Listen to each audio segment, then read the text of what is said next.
কিছু পরেই কিরণময়ী উঠে গেল এবং একটা হাঁড়ির ভেতর থেকে কিছু মিষ্টি একটা ছোট রেকাবিতে করে এনে দিবাকরের সামনে এসে বসল এবং জোর করে এক হাতে তার মুখ তুলে একটির পর একটি তার মুখে গুঁজে দিতে লাগলো। এমন করে সবগুলি শেষ করে ফেলে কিরণময়ী মুহূর্তকাল কি ভাবল।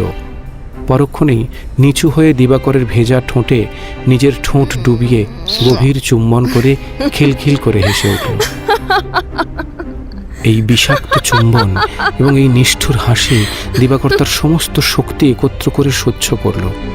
কিন্তু রাত্রে যখন এক বিছানায় শোয়ার আয়োজন চলতে লাগলো, তখন সে আর কিছুতেই স্থির থাকতে পারল না।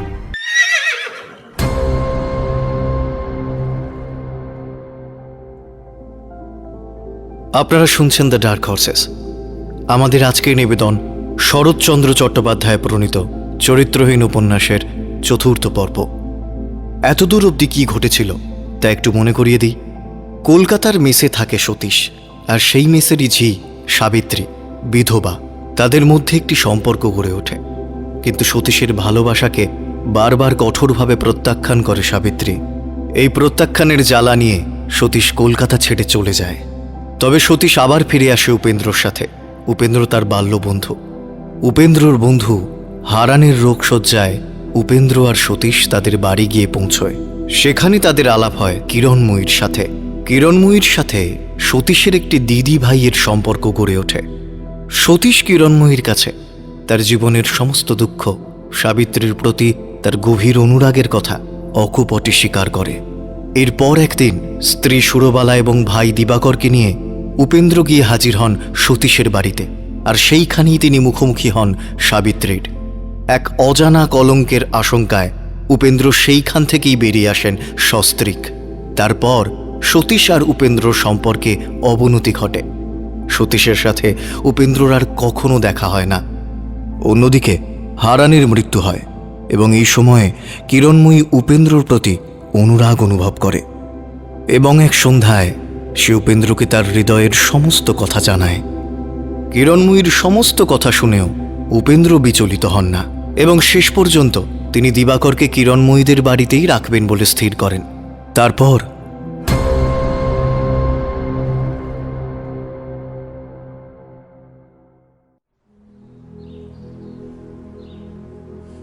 দিন ৫-৬ পরে একদিন দুপুরবেলায় দিবাকর কিরণময়ীর ঘরে ঢুকে বিশেষ একটু আশ্চর্য হয়ে দেখল সে অত্যন্ত নিবিষ্ট চিত্তে মেঝে বসে একখানা হাতের লেখা মূল সংস্কৃত রামায়ণ পড়ছে। কিরণময়ী সাধারণ গৃহস্থ ঘরের মেয়েদের চেয়ে যে বেশি লেখাপড়া করেছে এবং বাংলা ইংরেজি দুই একটু ভালো করে জানে, দিবাকর তা জানত। কিন্তু তাই বলে ভালো হাতের লেখা পুঁথি পড়বার মতো এতটা যে ভালো, এমন কথা দিবাকর স্বপ্নেও কল্পনা করেনি। বিস্ময়ে শ্রদ্ধায় অবনত হয়ে সে সেখানেই বসে পড়ল। হঠাৎ এমন অসময় যে? তুমি পড়ছিলে তা মনে করিনি বৌদি। আমি বলি বুঝি ঘুমোচ্ছি, তাই নিরিবিলি ভেবে জাগাতে এসেছো? যখন তখন ওরকম ঠাট্টা করলে আমি বাড়ি ছেড়ে পালাবো বলে দিচ্ছি বৌদি। পালাবো বললেই কি পালানো যায় ঠাকুরপো? গোলক ধাঁধার পথ জানা চাই। আচ্ছা বসো বসো, রাগ করে আর উঠতে হবে না। আমি মনে করি ঠাকুরপো দৌড় দিয়ে বসে বুঝি বিশ্বের ছুরির পর খাড়াটারা একটা কিছু বড় জিনিস তৈরি করছো, তাই আমিও ডাকিনি। নইলে আমারই কি দুপুরবেলায় রামায়ণ পড়া ভালো লাগে? রামায়ণ তুমি বিশ্বাস করো? করি। হ্যাঁ, কিন্তু অনেকেই করে না। বাস্তবিক এর মধ্যে এত মিথ্যা, এত অসম্ভব, এত প্রক্ষিপ্ত ব্যাপার আছে যে সে কথা কোনো মতেই অস্বীকার করা যায় না। এই তো মূল গ্রন্থ। কই প্রক্ষিপ্ত ব্যাপারগুলি বার করে দাও দেখে। আমি কি করে বার করব বৌদি? আমি তো সংস্কৃত জানিনি। জানো না বলেই অমন কথা চট করে তোমার মুখ দিয়ে বেরুলো। বিদ্যে না থাকলেই অবিদ্যে এসে জোটে। তার ফলেই মানুষ যা জানে না তাই অপরকে বেশি করে জানাতে চায়, যা বোঝে না তাই বেশি করে বোঝাতে চায়। এই বদ অভ্যাসটা ছাড়ো দেখি। দিবাকর নিতান্ত কুণ্ঠিত হয়ে পড়ল। কথাটা বলবার তার বিশেষ কোনো উদ্দেশ্য ছিল না। সে ভেবেছিল ধর্মগ্রন্থে অশ্রদ্ধা অবিশ্বাস দেখালে বৌদি বুঝি খুশি হবে। তা লেখা হচ্ছে কেমন? আমি তো আর লিখি নে। লেখো না? বলো কি ঠাকুরপো, কিন্তু যা লিখেছিলে সে তো মন্দ হয়নি, কেন ছাড়লে বলো দেখি? কেন লজ্জা দাও বৌদি? আমি তারপরে অনেক ভেবে দেখেছি, তোমার কথাই সত্যি। আমার সে লেখা পরের ঠিক চুরি না হোক, অনুকরণ বটে, যথার্থই তো। আমি ভালোবাসার কি জানি যে অত কথা লিখতে গেলাম, তাই এখন আর আমি লিখি নে, শুধু ভাবি। ভাবো? দিনরাত কি ভাবো বলো তো? আমাকে নয় তো? অথচ দেখছি এই নভেল লেখার ঝোঁকটাও আমি কাটাতে পারবো না। আজ তাই এই মনে করে এলাম যে তোমার কাছেই আমি শিখব। আমার কাছে আবার কি শিখবে ঠাকুরপো? ভালোবাসা? সমস্তই শিখব, দরকার হয় তাও শিখব। কিন্তু তাতে একটা গোল আছে ঠাকুরপো। আমাকে ধরে ভালোবাসা শিখতে গেলে লোকে কি বলবে? এই যাও, আমি চললুম, তোমার কেবলই ঠাট্টা। দিবাকর তড়াক করে উঠে দাঁড়াল। কিরণময়ী খপ করে তার হাতখানা ধরে ফেলে মুখ টিপে হেসে বলল, তাই সুস্পষ্ট করে বলো না ভাই যে তুমি ঠাট্টা চাও না, সত্যি চাও। দিবাকর হাতখানা প্রবল বেগে টেনে নিয়ে দ্রুত বেগে বেরিয়ে গেল। কিরণময়ী মনে মনে হেসে তার পুঁথি বন্ধ করল। তারপরে যথাস্থানে রেখে খানিক পরে দিবাকরের ঘরে গেল। দিবাকর মুখ ভারী করে জানলার বাইরে চুপ করে চেয়ে বসেছিল। আরে রাগ করে পালিয়ে এলে কেন বলো তো? ওসব ঠাট্টা তামাশা আমার ভালো লাগে না। তুমি যে আমার দেওর হও ঠাকুরপো, তোমার সঙ্গে যে ঠাট্টা তামাশারই সুবাদ, এসব না করে বাঁচি কি করে বলো দেখি ভাই? আমি গেলুম শিখতে, আর তুমি ঠাট্টা বিদ্রুপ করে আমাকে তাড়িয়ে তবে ছাড়লে। কি শিখতে গিয়েছিলে? ওই যে বললুম, গল্প লেখার ঝোঁক আমি কিছুতেই কাটাতে পারবো না, তাই মনে করেছি তুমি শিখিয়ে দেবে, তুমি বলে দেবে, আমি লিখে যাব। আরে বাবা, সে তো আমারই লেখা হবে ঠাকুরপো। হয় হোক, কিন্তু আমার শেখা হবে। শুধু জানলে তো হয় না, ব্যক্ত করবার ক্ষমতা থাকাও তো চাই। তা তো চাই, কিন্তু ব্যক্ত করবে কি শুনে? সেটাই তো তুমি বলে দেবে বৌদি। তবে অন্য লোক ধরোগে ঠাকুরপো, এ কাজ আমার নয়। জলের মাছ যদি বুঝতে চায় মরুভূমিতে মানুষ কি করে তৃষ্ণায় মরে, তাহলে অন্য লোকের প্রয়োজন, আমার বিদ্যে বুদ্ধিতে কুলোবে না। বৌদি, মরুভূমির তৃষ্ণা আমার জানা নেই সত্য, কিন্তু আমি জলচর নই।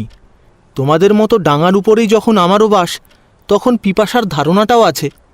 একবার বলেই দেখো না বুঝতে পারি কিনা। এই যে এতক্ষণ রামায়ণ পড়ছিলে বৌদি, আমি তার কথাই বলি। সীতার যে রূপের আগুনে রাবণ সপরিবারে ধ্বংস হয়ে গেল, নারীর এই রূপ জিনিসটা কি? আর একা রাবণই নয়, এমন অনেক রাবণের ইতিহাসই তো আছে।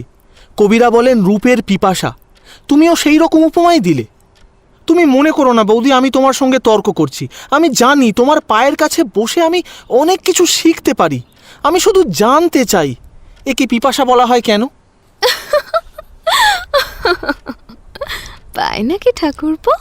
নিশ্চয়ই পায়, না পেলে সংসারে বড় বড় কবিরা শকুন্তলাও লিখতেন না, রোমিও জুলিয়েটও লিখতেন না। তাই তো জানতে চাই বৌদি, নারীর এই রূপ জিনিসটা আসলে কি, আর ভালোবাসাই বা তার সঙ্গে এমন ঘনিষ্ঠভাবে জড়িয়ে থাকে কেন? না, তোমার অবস্থা তত খারাপ নয়।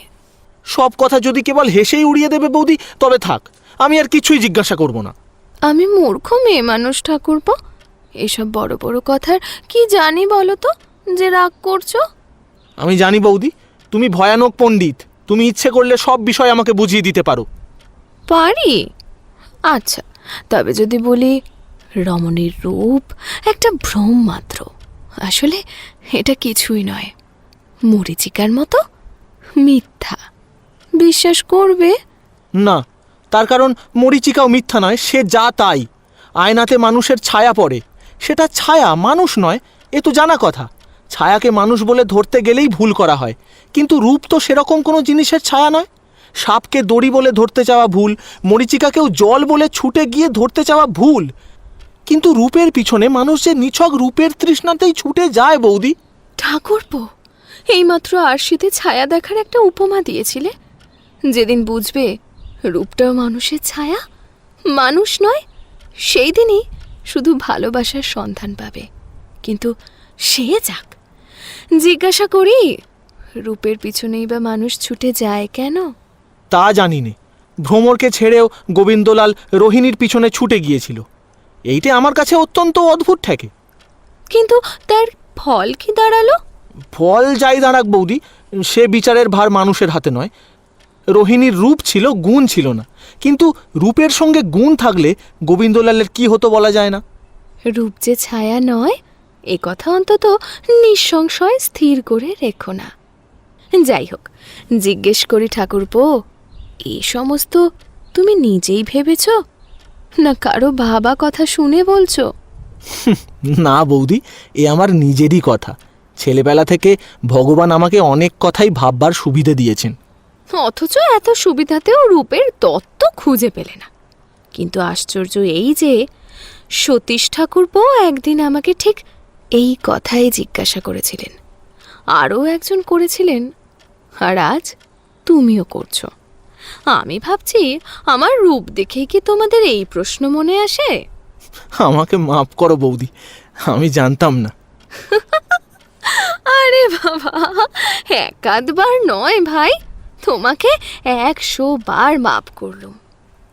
ঠাকুরপো, আজ যত কথা আমাকে জিজ্ঞাসা করেছ, তার সত্য উত্তর যদি দিতে যাই, কথাগুলো আমার দম্ভের মতো শোনাবে। সেইটা তোমাকে ভুলতে হবে, নইলে নিজের ভুলে আমাকে ভুল বুঝে সমস্তই গোলমাল করে ফেলবে। আমার কথাটা বুঝতে পারছো ঠাকুরপো? দিবাকর নীরবে ঘাড় নাড়ল। কিরণময়ী এক মুহূর্ত স্থির থেকে যেন নিজের মনেরই একটা আগন্তুক দ্বিধাকে সবলে ঠেলে ফেলে দিয়ে বলতে লাগল, আমার দেহের এই রূপটা শুধু তোমাদের পুরুষের চোখে নয়, আমার নিজের চোখেও একটা অদ্ভুত জিনিস। তাই এর কথা আমি অনেক ভেবেছি। যা ভেবেছি হয়তো তাই ঠিক, হয়তো না, কিন্তু সে যাই হোক। আমার এ ভাবনা আরেকটি দেওরকে বলতে যখন লজ্জা করিনি, তখন তোমাকেও বলতে পেছুব না। আমার নিজেকে দেখে কি মনে হয় জানো? মনে হয় সন্তান ধারণের জন্য যে সমস্ত লক্ষণ সবচেয়ে উপযোগী, তাই নারীর রূপ। সমস্ত জগতের সাহিত্যে, কাব্যে এই বর্ণনাই তার রূপের বর্ণনা। বাস্তবিক ঠাকুরপো, এইখানে রূপের যেন একটা কুল পাওয়া যায়। এই জন্যেই তো নারীর বাল্যরূপ যদি বা মানুষকে আকৃষ্ট করে, তাকে মাতাল করে না। আর যেদিন সে সন্তান ধারণের বয়স পার হয়ে যায়, তখনও ঠিক তাই। ভেবে দেখো ঠাকুরপো, শুধু নারী নয়, পুরুষেরও এই দশা। ততক্ষণই তার রূপ, যতক্ষণ সে সৃষ্টি করতে পারে। এই সৃষ্টি করবার ক্ষমতাই তার রূপ যৌবন, এই সৃষ্টি করবার ইচ্ছাই তার প্রেম। কিন্তু না, কিন্তুর জায়গা এর মধ্যে নেই। বিশ্ব চরাচরের যেদিকে খুশি চেয়ে দেখো, ওই এক কথা ঠাকুরপো, সৃষ্টিতত্ত্বের মূল কথা তোমাদের সৃষ্টিকর্তার জন্যই থাক। কিন্তু এর কাজের দিকে একবার চেয়ে দেখো, দেখতে পাবে এর প্রতি অণু পরমাণু নিরন্তর আপনাকে নতুন করে সৃষ্টি করতে চায়। কেমন করে সে নিজেকে বিকাশ করবে, কোথায় গেলে, কার সঙ্গে মিশলে, কি করলে সে আরো সবল, আরো উন্নত হবে, এই তার অক্লান্ত উদ্যম। দৃশ্যে অদৃশ্যে, অন্তরে বাহিরে, প্রকৃতির তাই এই নিত্য পরিবর্তন। এবং এই জন্যই নারীর মধ্যে পুরুষ যখন এমন কিছু দেখতে পায়, জ্ঞানে হোক অজ্ঞানে হোক, যেখানে সে আপনাকে আরো সুন্দর, আরো সার্থক করে তুলতে পারবে, সে লোভ সে কোনো মতেই থামাতে পারে না। তাহলে তো চারিদিকে মারামারি কাটাকাটি বেঁধে যেত। মাঝে মাঝে যায় বই কি, কিন্তু মানুষের লোভ দমন করবার শক্তি, স্বার্থত্যাগের শক্তি, সমাজের শাসন শক্তি, এতগুলো বিরুদ্ধ শক্তি আছে বলেই চতুর্দিকে একসঙ্গে আগুন ধরে যেতে পারে না। অথচ এই সামাজিক মানুষেরই এমন একদিন ছিল যখন সে প্রবৃত্তি ছাড়া আর কারোর শাসনই মানত না। রূপের আকর্ষণে তাই সেই দুর্দান্ত প্রবৃত্তির তাড়নাই ছিল তার প্রেম। অমন অবাক হয়ে যেও না ঠাকুরপো, একেই শৌখিন কাপড় চোপড় পরিয়ে সাজিয়ে গুজিয়ে দাঁড় করালে উপন্যাসের নিখুঁত ভালোবাসা তৈরি হয়। কোথায় পাশবিক প্রবৃত্তির তাড়না আর কোথায় স্বর্গীয় প্রেমের আকর্ষণ। যে লোক পশুর প্রবৃত্তিতে পরিপূর্ণ সে শুদ্ধ নির্মল পবিত্র প্রণয়ের কতটুকু মর্যাদা বোঝে, এ বস্তু সে পাবে কোথায়? তুমি কিসের সঙ্গে কার তুলনা দিচ্ছ বৌদি? তুলনা দিইনি ভাই, দুটো যে একই জিনিস তাই শুধু আমি বলছি। ঠাকুরপো, ইঞ্জিনের যে জিনিসটা তাকে সম্মুখে ঠেলে সেই জিনিসটাই তাকে পেছনে ঠেলতে পারে, অপরে পারে না। যে ভালোবাসতে পারে সেই কেবল সুন্দর অসুন্দর সব ভালোবাসাতেই নিজেকে ডুবিয়ে দিতে পারে, অপরে পারে না। তুমি গোবিন্দলালের কথা বলছিলে, তার যে বস্তুটা ভ্রমরকে ভালোবেসেছিল ঠিক সেই বস্তুটাই তাকে রোহিণীর দিকে টেনে নিয়ে গিয়েছিল। কিন্তু হরলাল তা পারেনি। সে সাংসারিক ভালো মন্দ, কর্তব্য অকর্তব্য, সুবিধে অসুবিধে চিন্তা করে আত্মসংযম করেছিল, কিন্তু গোবিন্দলাল পারলে না। অথচ হরলাল লোকটা গোবিন্দলালের চেয়ে ভালো ছিল না, অনেক মন্দ ছিল। তবু সে যাকে ঘৃণায় ত্যাগ করে গেল, আরেকজন তাকেই মাথায় তুলে নিলে। নেওয়াটা নানা কারণে ব্যর্থ নিষ্ফল হতেও পারে, কিন্তু সমস্ত দুঃখ ও গ্লানি, লজ্জার অতিরিক্ত একটা বৃহত্তর সার্থকতার ইঙ্গিত যে একজনকে আরেকজনের কাছে টেনে নিয়ে যায়নি, এমন কথাও তো জোর করে কেউ বলতে পারে না ভাই। তোমার সমস্ত কথা যদিচ আমি বুঝতে পারিনি, কিন্তু পবিত্র প্রণয় যে স্বর্গীয় নয় এমন অদ্ভুত কথা আমি কিছুতেই মানতে পারিনি বৌদি। তোমার মানামানির ওপর তো কিছু নির্ভর করে না ঠাকুরপো।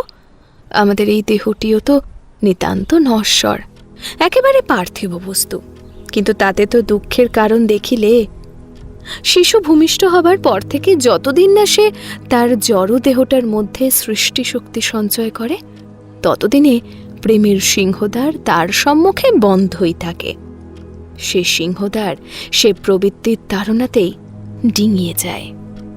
তার পূর্বে সে তার বাপ মাকে, ভাই বোনকে ভালোবাসে, বন্ধু বান্ধবকেও ভালোবাসে, কিন্তু তার পঞ্চভূতের দেহটা বড় না হওয়া পর্যন্ত তোমার স্বর্গীয় প্রেমের কোনো সংবাদ রাখবারই তার অধিকার জন্মায় না। ততদিন পর্যন্ত স্বর্গীয় আকর্ষণ তাকে একদিল নড়াতে পারে না। পৃথিবীর আকর্ষণ তো চিরদিনই আছে, কিন্তু সে আকর্ষণে আত্মসমর্পণ করতে গাছের পাকা ফলটি পারে, কাঁচায় পারে না। তার আঁশ শ্বাস পৃথিবীর রসেই পাকে, স্বর্গের রসে পাকে না। সুন্দর ফুল রূপ দিয়ে, গন্ধ দিয়ে, মধু দিয়ে মৌমাছি টেনে এনে ফলে পরিণত হয়।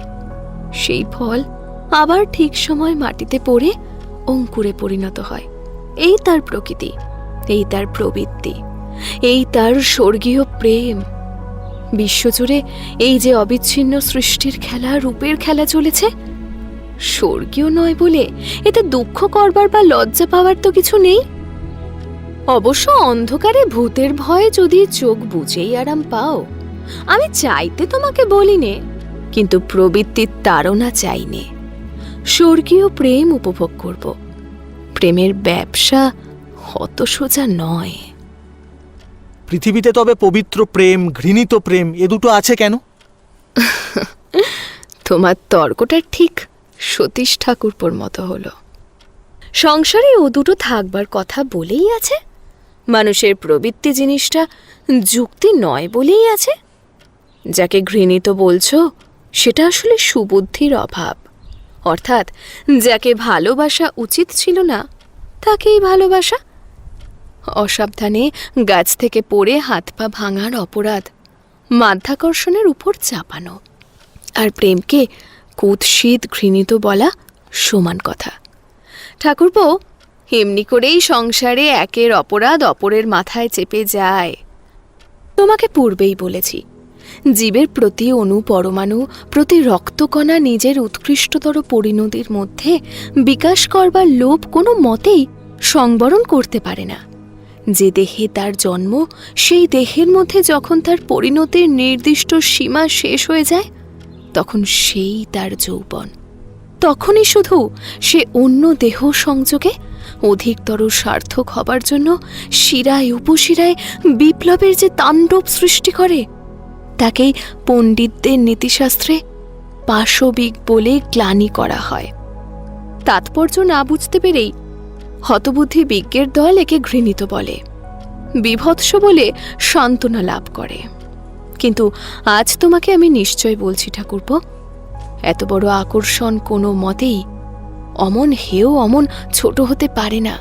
হে সত্য, সূর্যের আলোর মতো সত্য, ব্রহ্মাণ্ডের আকর্ষণের মতো সত্য। কোনো প্রেমী কোনোদিন ঘৃণার বস্তু হতে পারে না। দিবাকর যথার্থই বিহ্বল হয়ে উঠল। তার কেমন যেন বুকের মধ্যে শিরশির করতে লাগল। এমন উত্তপ্ত তীব্র কণ্ঠস্বর তো সে কোনো দিন শোনেনি। চোখের এমন উত্তপ্ত উৎকট চাহনিও কখনো লক্ষ্য করেনি। বৌদি, কেন ঠাকুরপো? আমার মতো নির্বোধকে উপদেশ দিতে তোমার বোধ করি ধৈর্য থাকে না? সে কি ঠাকুরপো, আমার তো বেশ ভালোই লাগছে। ভালো লাগলে তোমার মুখ দিয়ে এসব উল্টোপাল্টা কথা বের হবে কেন? এইমাত্র তুমি নিজেই বললে, যাকে ভালোবাসা উচিত ছিল না তাকেই ভালোবাসার নাম কুৎসিত প্রেম। আবার বলছো এর তাৎপর্য বুঝতে না পেরেই বিজ্ঞের দল এর মন্দ আখ্যা দেয়। তবে কোনটা সত্য? দুটোই সত্য। বিধবা রোহিণীকে ভালোবাসা কি গোবিন্দলালের মন্দ কাজ হয়নি? ভালোবাসা কি একটা কাজ যে তার ন্যায় অন্যায় হবে? স্ত্রীকে ছেড়ে যাওয়াটাই তার মন্দ কাজ হয়েছিল। ছেড়ে চলে যাওয়া তো নিশ্চয়ই মন্দ কাজ, সহস্রবার মন্দ কাজ। কিন্তু স্ত্রীকে ছেড়ে আর একজনকে মনে মনে ভালোবাসাও কি নিতান্ত অন্যায় নয়? ঠাকুরপো, নিজেদের অমন শক্তিমান মনে করতে নেই। অহংকারটা একটু কম থাকা ভালো। তুমি কি ভাবো ইচ্ছে করলেই মানুষ যা খুশি তাই করতে পারে? গোবিন্দলাল ইচ্ছা করলেই রোহিণীকে ভালোবাসতে পারত, আবার নাও পারত। এই কি তোমার ধারণা? না, তা আমার ধারণা নয়। ইচ্ছার সঙ্গে চেষ্টা থাকা চাই। আবার তার সঙ্গে ক্ষমতা কিংবা অক্ষমতা থাকা চাই। শুধু চেষ্টা করলেই হয় না। ওই ছাদের কোণে বসে যদি তোমার মাথায় গাছ গজিয়েও যায়, তবু তুমি কালিদাসের মতো আর একটা মেঘদূত লিখতে পারবে না। মেঘ দেখে তোমার ঝড় জলের আশঙ্কাই হবে। সর্দি লাগবার ভয় ব্যাকুল হয়ে উঠবে। বিরহীর দুঃখ ভাববার সময় পাবে না, হাজার চেষ্টা করলেও না। এই অক্ষমতা অস্থিমজ্জাগত, একে অতিক্রম করা যায় না। দিবাকর কোনো জবাব দিল না। মাথা হেঁট করে নিঃশব্দে বসে রইল। বহুক্ষণ পর্যন্ত আর কোনো শব্দ রইল না। নিস্তব্ধ ঘরের কোণ থেকে শুধু একটা জীর্ণ প্রাচীন ধূলিমলিন ঘড়ির টিকটিক শব্দ আসতে লাগল। তোমাকে আরও দু একটা কথা বলতে চাই। সেদিন তোমার বিষের ছুরি নিয়ে যাই কেন না বলে থাকি ঠাকুরপো, আমি এও দেখেছিলুম যে তোমার মধ্যে একটা জিনিস আছে যা যথার্থই প্রেমিক, যথার্থই কবি। এই জিনিসটিকে যদি মেরে ফেলতে না চাও, তো পরকে অপরাধী করার সুখ থেকে আপনাকে বঞ্চিত করতেই হবে। এ কথা কোনোদিন ভুলো না যে কবি বিচারক নয়। নীতিশাস্ত্রের মতের সঙ্গে যদি তোমার মত বর্ণে বর্ণে নাও মেলে, তাও লজ্জা পেও না। আমি জানি মানুষ পরের অক্ষমতা আর অপরাধ এক তুলাদণ্ডেই ওজন করে শাস্তি দেয়, কিন্তু তাদের বাটখারা ধার করে এনে তোমার কাজ চলবে না। তুমি বারংবার গোবিন্দলালের উল্লেখ করছিলে। সেই গোবিন্দলাল যে কত বড় শক্তির সম্মুখে পরাস্ত হয়ে সর্বস্ব ত্যাগ করে গিয়েছিল, এ সংসারে যারা নিছক ভালো মন্দ বিচারের ভার নিয়েছে? এ প্রশ্ন তাদের নয়, এ প্রশ্ন তোমার। খুনের অপরাধে জজ সাহেব যখন হতভাগ্যের প্রাণদণ্ড করেন তখন তিনি বিচারক, কিন্তু অপরাধীর অন্তরের দুর্বলতা অনুভব করে যখন তিনি দণ্ড লঘু করেন তখন তিনি কবি। ঠাকুরপো, এমনি করেই সংসারের সামঞ্জস্য রক্ষা হয়, এমনি করেই সংসারের ভুল ভ্রান্তি অপরাধ দুর্বিষহ হয়ে ওঠে না। কবি যে শুধু সৃষ্টি করে তা নয়, কবি সৃষ্টি রক্ষাও করে। যা স্বভাবতই সুন্দর তাকে যেমন আরও সুন্দর করে প্রকাশ করা তার একটা কাজ, যা সুন্দর নয় তাকেও অসুন্দরের হাত থেকে বাঁচিয়ে তোলা তারই আরও একটা কাজ। তাহলে কি অন্যায়কে প্রশ্রয় দেওয়া হবে না? ঠিক জানি না, হতেও পারে। শুনি মন্দের বিরুদ্ধে অত্যন্ত ঘৃণা জাগিয়ে দেওয়াও নাকি কবির কাজ, কিন্তু ভালোর উপর অত্যন্ত লোভ জাগিয়ে দেওয়া কি তার চেয়ে ঢের বেশি কাজ নয়? তাছাড়া পাপকে যতদিন না সংসার থেকে সম্পূর্ণ বিসর্জন দেওয়া যাবে, যতদিন না মানুষের হৃদয় পাথরে রূপান্তরিত হবে, ততদিন এই পৃথিবীতে অন্যায় ভুল ভ্রান্তি থেকেই যাবে এবং তাকে ক্ষমা করে প্রশ্রয় দিতেও হবে। পাপ দূর করবার সাধ্যও নাই, সহ্য করবার ক্ষমতাও যাবে। তাতেই বা কি সুবিধা হবে ঠাকুরপো? সুবিধেই তো সব নয়, অসুবিধের মধ্যেও তো ন্যায় ধর্ম পালন করা চাই। যা শুভ, যা নির্মল, যা সূর্যের আলোর মতো, তাকেই তো সকলের উপর স্থান দেওয়া প্রয়োজন। না, পাপ যদি না মানুষের রক্তের সঙ্গে জড়িয়ে থাকতো তাহলে তোমার কথাই সত্য হতো। এক ন্যায় ছাড়া সংসারে আর কিছুই থাকতে পেত না। দয়া মায়া ক্ষমা প্রভৃতি হৃদয় বৃত্তিগুলির নাম পর্যন্ত কারো জানা থাকতো না। তুমি সূর্যের আলোর সাদা রঙের সঙ্গে ন্যায়ের তুলনা দিচ্ছিলে, কিন্তু সাদা রং কি সবগুলো রঙের মিশ্রণে জন্মায় না? এই সাদা আলো যেমন বাঁকা কাচের মধ্যে দিয়ে রঙিন হয়ে ওঠে, ন্যায়ও তেমনি অন্যায় অধর্ম পাপ তাপের বাঁকা পথ দিয়ে দয়া মায়া ক্ষমায় বিচিত্র হয়ে দেখা দেয়। অন্যায়কে ক্ষমা করলে অধর্মকে যে প্রশ্রয় দেওয়া হয় তা মানি, কিন্তু অধর্মও যে তারই একটা রূপ নয় এ কথাও তো স্বীকার না করে পারিনে। তর্ক করে হয়তো আমার কথা তোমাকে বোঝাতে পারবো না ঠাকুরপো, কিন্তু যে ক্ষমা ভালোবাসার মধ্যে জন্মলাভ করে সেই ভালোবাসার মর্ম যদি কখনো পাও তখনই বুঝবে অন্যায় অধর্ম অক্ষমতাকে ক্ষমা করে প্রশ্রয় দেওয়া ধর্মেরই অনুশাসন। কিন্তু বেলা যে পড়ে গেছে ঠাকুরপো, আজ খিদে তেষ্টা কি তোমার পায়নি? কিরণময়ী ত্রস্ত ব্যস্ত হয়ে ঘর থেকে বেরিয়ে গেল।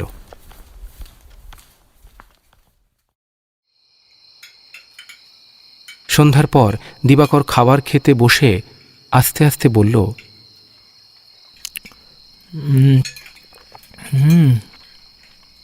আজ সমস্ত দুপুরটা আমার বড় আনন্দে কেটেছে। কত নতুন কথাই যে শিখলাম তা আর বলতে পারিনি। অনেক কথা শিখেছ, আমাকে তাহলে তোমার গুরু বলে মানা উচিত। নিশ্চয়ই নিশ্চয়ই, 100 বার তোমাকে গুরু বলে স্বীকার করছি। সত্যি বলছি বৌদি, এমন যদি চিরকাল তোমার কাছে থাকতে পাই তো আমি আর কিচ্ছু চাইনি। বলো কি, এর মধ্যেই এত টান? তোমাকে ছেড়ে আর একটা দিনও কোথাও থাকতে পারবো না বৌদি। চুপ চুপ, কেউ যদি শুনতে পায় তো অবাক হয়ে যাবে। দিবাকর সচেতন হয়ে নিদারুণ লজ্জায় একেবারে রাঙা হয়ে উঠল। বিছানা করতে করতে কিরণময়ী তারই একধারে বসে পড়ে ম্লান করুণ সুরে বলল, এ কি তোমার চাকরি না ব্যবসা ঠাকুরপো, যে মনিবের মর্জির উপর কিংবা দোকানের কেনা বেচার উপর সফলতা বিফলতা নির্ভর করবে? এ যে নিজের বুকের ধন, বাইরের লোকের সাধ্য কি ঠাকুরপো একে বিফল করে? কথাটা বলে কিরণময়ী মুহূর্তকাল চোখ বুজে রইল। দিবাকর ভক্তিনত চিত্তে সেই সুন্দর তদ্গত মুখখানের দিকে চেয়ে ধীরে ধীরে বলল, আচ্ছা বৌদি, তুমি কি চোখ বুঝলেই তোমার স্বামীর মুখ অন্তরে দেখতে পাও? কিরণময়ী চোখ চেয়ে একটুখানি যেন চমকে গেল। স্বামীর? দেখতে পাইবই কি ভাই, যিনি যথার্থ স্বামী তিনি নিশিদিনই আমার এইখানে আছেন। কিরণময়ী আঙুল দিয়ে নিজের বক্ষস্থল নির্দেশ করল। দিবাকর কথাটাকে সরলভাবে গ্রহণ করে বিনম্র কণ্ঠে বলল, কিন্তু ও দেখে লাভ কি বৌদি? তুমি ঠাকুর দেবতাও মানো না, ইহকাল পরকালও স্বীকার করো না, মরণের পরে কেমন করে তার কাছে তুমি যাবে? মরণের পর আমি কারো কাছেই যেতে চাই না ঠাকুরপো। কোথাও কারুর কাছে নয়, একেবারে একা থাকতে চাও? আরে কিন্তু যখন তখন আমার নিজের কথা এত শুনতে চাও কেন বলো তো ঠাকুরপো? কি জানি বৌদি, আমার ভারী শুনতে ইচ্ছা করে। আমি একজনের কাছেই যেতে চাই, কিন্তু সে মরণের ওপারে নয়, এপারেই। কিন্তু তিনি তো মরণের ওপারে চলে গেছেন, এপারে কেমন করে তাকে পাবে? সে আমার এখনো এপারেই আছে, এতদিন চলেও যেতুম। শুধু শুধু কি বৌদি? শুধু যদি একবার জানাতো আমাকে চায় কি না। কে এপারে আছে, কে জানাবে সে তোমাকে চায় কি না? কি যে তুমি বলো বৌদি! কিরণময়ীর মুখের ওপর পলকের জন্য একটা ম্লান ছায়া ভেসে উঠল, কিন্তু ক্ষণকালেই তা সরে গিয়ে আবার সমস্ত মুখ উজ্জ্বল হয়ে উঠল। তুমি তো বড় দুষ্ট ঠাকুরপো, নিজে মুখ ফুটে কিছুই বলতে চাও না, কেবল আমার মুখ থেকে 100 বার শুনতে চাও। যাও, তার খবর আমি তোমাকে দিতে পারবো না। কিরণময়ী মুখটা একটুখানি আড়াল করে মুখ টিপে হাসতে লাগল। দিবাকর এ হাসি দেখতে পেল এবং অজ্ঞাত আবেগে তার হৃদস্পন্দন দ্রুত তালে চলতে লাগল। একটুখানি সামলে নিয়ে বলল, আমার আবার কি কথা আছে বৌদি যে মুখ ফুটে তোমাকে বলবো? এত করে এতদিন যে শেখালো, সবই কি ব্যর্থ হলো? একবার নিজের বুকে হাত দিয়ে দেখো দেখি, একটা ভয়ানক কথা ওখানে তোলপাড় করে বেড়াচ্ছে কিনা, সত্যি বলো।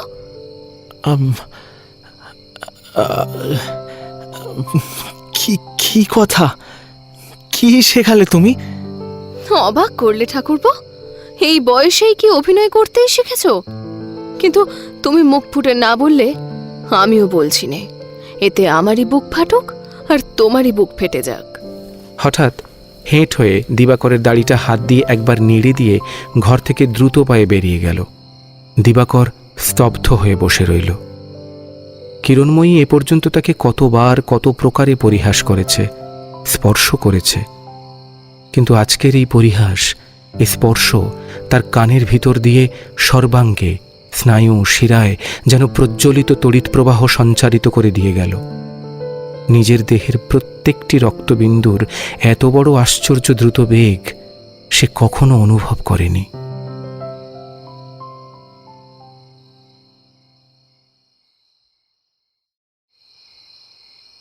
অনেকদিন পরে আজ আবার সকালবেলায় অঘোরময়ী পাড়ার কয়েকজন বয়স্ক মহিলাদের সাথে কালীঘাটে কালী দর্শন করতে গেছিলেন। কথা ছিল মায়ের আরতি হয়ে গেলে একটু রাত্রি করে বাড়ি ফিরবেন। রাত্রি প্রায় 8টা। দিবাকর নিজের বিছানায় চুপ করে শুয়েছিল। তার মাথার কাছে একটা মাটির প্রদীপ মিটমিট করে জ্বলছিল।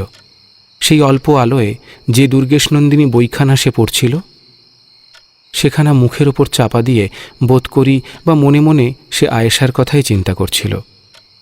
কিরণময়ী ঘরে ঢুকে জিজ্ঞাসা করল, কি ঘুমোচ্ছ নাকি? দিবাকর মুখের ওপর থেকে বইখানা না তুলেই বলল, না, ভারী মাথা ধরেছে। তাহলে তো বেশ চিকিৎসা হচ্ছে।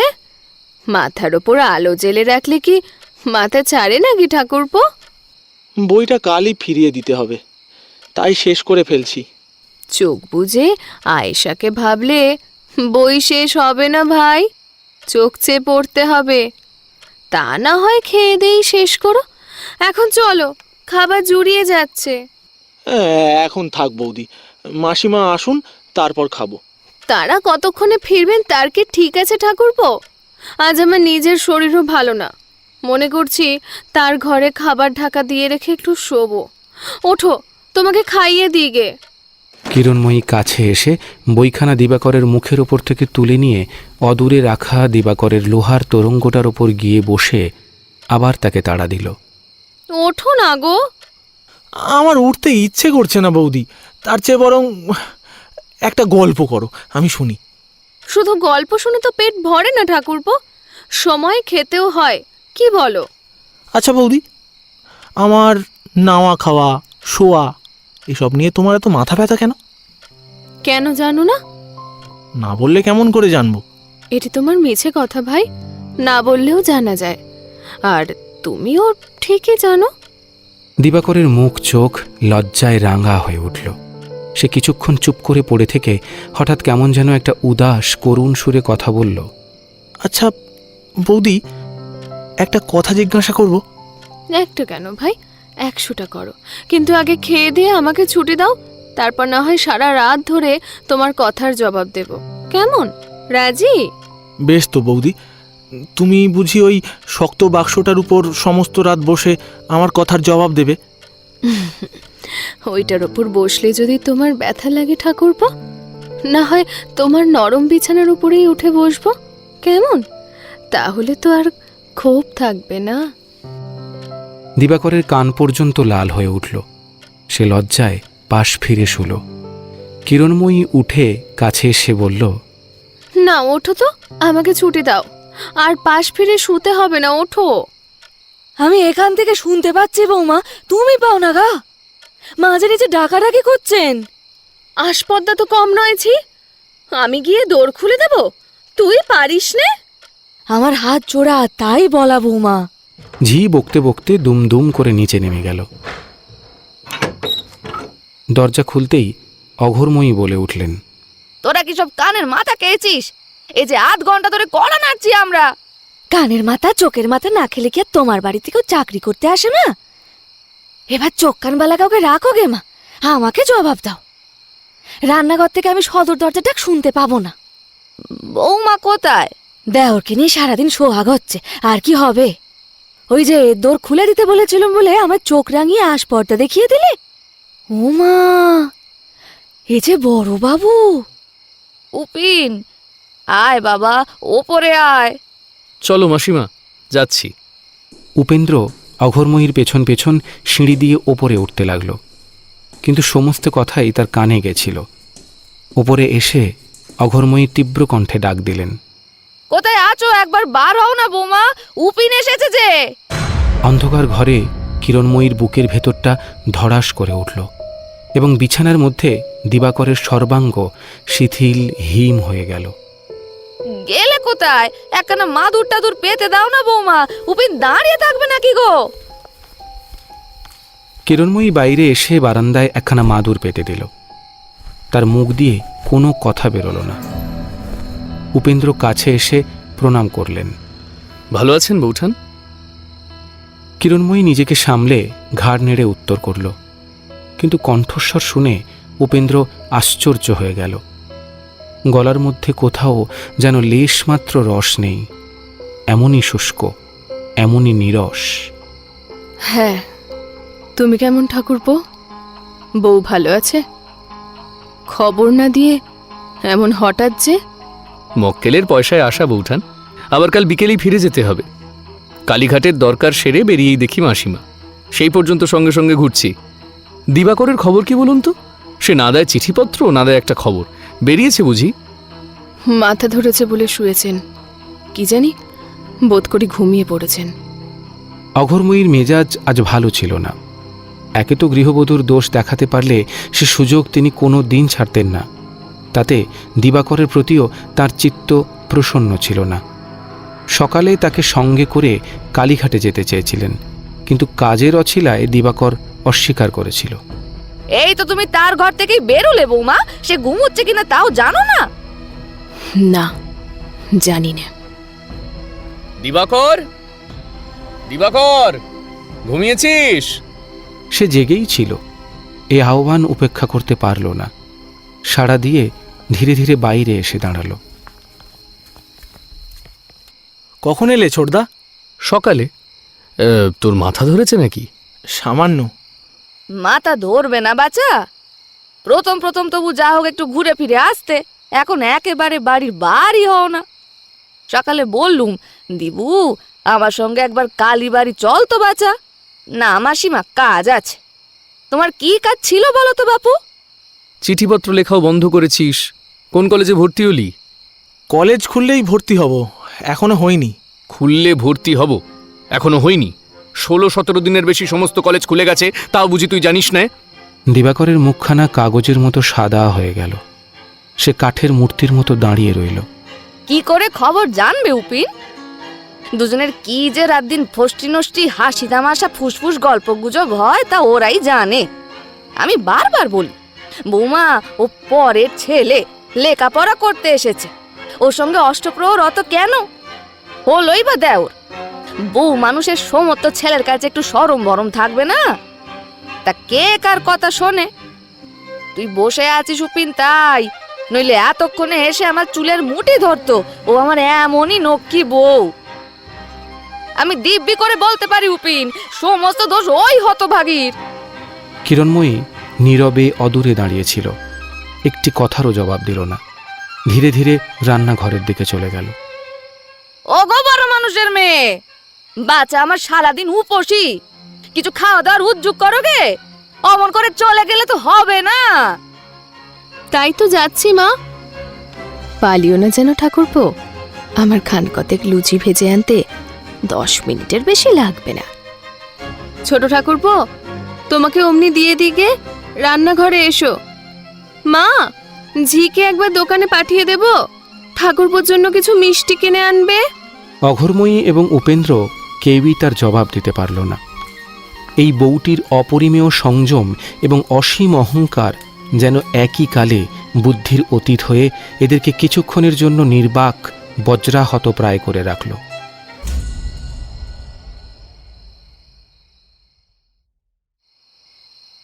প্রায় ঘণ্টাখানেক কথাবার্তা বলার পর অঘরময়ী তার আহ্নিক এবং মালাজপ শেষ করতে উঠে গেলেন। কিরণময়ী কাছে এসে বলল, আমার ঘরে তোমার খাবার দিয়েছি ঠাকুরপো, ওঠো। উপেন্দ্র নিঃশব্দে উঠে এসে নির্দিষ্ট আসনে বসল। কিরণময়ী অদূরে মেঝের ওপর বসল। আজ এই দিয়েই যা হোক দুটো খাও ঠাকুরপো, বেশি কিছু করতে গেলেই অনর্থক রাত হয়ে পড়তো। উপেন্দ্র মুখ তুলে চাইল। ক্ষীণ দীপালোকে তার মুখখানা পাথরের মতো কঠিন দেখাচ্ছিল। খাবারের থালাটা একপাশে ঠেলে দিয়ে বলল, বৌঠান, খাবার পক্ষেই যথেষ্ট, কিন্তু আমি খেতে আসিনি, আপনার সঙ্গে নিভৃতে দুটো কথা কইতে এসেছি। আমার বহু ভাগ্য, কিন্তু খাবে না কেন? আপনার ছোঁয়া খাবার খেতে আজ আমার ঘৃণা বোধ হচ্ছে। তাহলে খেয়ে কাজ নেই। ঘৃণা হবার কথাই বটে, কিন্তু তোমার মুখ থেকে এ কথা শুনবো আমি কখনো ভাবিনি। সে শুধু একটি লোক ছিল যে ঘৃণায় থালাটা সরিয়ে দিতে পারত, সে সতীশ। তুমি নও ঠাকুরপো। তোমার রাগ বলো, ঘৃণা বলো ঠাকুরপো, সমস্ত দিবাকরকে নিয়ে তো। কিন্তু বিধবার কাছে সেও যা, তুমিও তাই। তার সঙ্গে আমার সম্বন্ধটা কত দূর গিয়ে দাঁড়িয়েছে সেটা শুধু তোমাদের অনুমান মাত্র। কিন্তু সেদিন যখন নিজের মুখে তোমাকে ভালোবাসা জানিয়েছিলাম, তখন তো আমার দেওয়া খাবারের থালাটা এমনি করে ঘৃণায় সরিয়ে রাখোনি। নিজের বেলা বুঝি কুলোটার হাতের মিষ্টান্নে ভালোবাসার মধু বেশি মিঠে লাগে ঠাকুরপো। উপেন্দ্র ক্রোধে, ঘৃণায়, বিস্ময়ে নির্বাক হয়ে খানিকক্ষণ চেয়ে রইল। ভেতরের দুর্নিবার ক্রোধ প্রাণপণে সংবরণ করে বলল, বৌঠান, স্মরণ করিয়ে দিচ্ছি যে আজও আমার সুরবালা বেঁচে আছে। সে বলে আমাকে যে একবার ভালোবেসেছে তার সাধ্য নেই আর কাউকে ভালোবাসে। আমি এই ভরসাতেই শুধু দিবাকে আপনার হাতে সঁপে দিয়েছিলুম, ভেবেছিলুম এসব বিষয়ে সুরবালার কখনো ভুল হয় না। থামো ঠাকুরপো, তার ভুল হয়েছে, তোমার হয়নি। এ কথা এমন অসংশয় তুমি কি করে বিশ্বাস করলে? রাত হয়ে যাচ্ছে, আমার তর্ক করবার সময় নেই। আমি আপনাকে চিনি, কিন্তু এই কথাটা নিশ্চয়ই জেনে রাখবেন যে ভালো আপনি কাউকে বাসতে পারবেন না, সে সাধ্যই নেই আপনার। শুধু সর্বনাশ করতেই পারবেন। ছি ছি, শেষকালে কি না দিবাটাকে। ঘৃণায় তার কণ্ঠ রোধ হয়ে গেল, কিন্তু সামনে চেয়ে দেখল কিরণময়ীর সমস্ত মুখ এমনই বিবর্ণ হয়ে গেছে, ঠিক যেন কে তার বুকের মাঝখানে হঠাৎ গুলিবিদ্ধ করেছে। দরজার বাইরে দাঁড়িয়ে অঘোরময়ী জিজ্ঞাসা করলেন, খাওয়া হলো বাবা উপিন? না মাসিমা, আর খেলুম না, ভারী অসুখ করেছে। অসুখ করছে? সে কি রে? তাহলে আজ নয় এইখানেই শো, আর যাস নে বাবা। না মাসিমা, আমাকে যেতেই হবে। উপেন্দ্র বেরিয়ে এসে দিবাকরের ঘরের সামনে এসে ডাক দিল। দিবা। দিবাকর প্রদীপ নিভিয়ে শুয়ে পড়েছিল।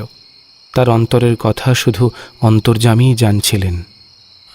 আগে অব্যক্ত কণ্ঠে সাড়া দিয়ে কাঁপা কাঁপা পায়ে বাইরে এসে দাঁড়ালো। তোর বাক্স বিছানা বেঁধে নে, আমার সঙ্গে যাবি। সে কি উপিন, রাত্রিরে ছেলে মানুষ কোথা যাবে? আমার সঙ্গে যাবে, তার চিন্তা কি মাসিমা? নে রে, শিগগিরই ঠিক করে নে, আমি গাড়ি ডেকে আনি। না বাবা, আজ অমাবস্যার রাত্রে ওর কিছুতেই যাওয়া হবে না। ছেলে মানুষ একটা অন্যায় নয় করে ফেলেছে, এখানে না রাখিস কাল পরশু যাবে, কিন্তু আজ রাত্রে কিছুতেই আমি ওকে যেতে দিতে পারবো না। কিন্তু ওকে একটা রাত্রিও আমার এখানে রাখতে ইচ্ছে করছে না মাসিমা। আচ্ছা, আজ অমাবস্যার রাত্রিটা যাক, কিন্তু কাল সকালে আর বাধা দেবেন না। বেলা 10টার মধ্যেই যেন জ্যোতিষের বাড়ি গিয়ে পৌঁছয়। অঘোরময়ীকে একটা নমস্কার করে উপেন্দ্র দ্রুত পায়ে নেমে গেল। সদর দরজার কাছে অন্ধকারে পেছন থেকে চাদরের টান পড়ল। মুখ ফিরাতেই কিরণময়ী চোখের পলকে ঝুঁকে পড়ে দু হাত দিয়ে তার পা চেপে ধরল। আমার বুক ফেটে যাচ্ছে ঠাকুরপো, সমস্ত মিথ্যে, সমস্ত মিথ্যে। ছি ছি, এত ছোট আমাকে তুমি ভাবতে পারলে?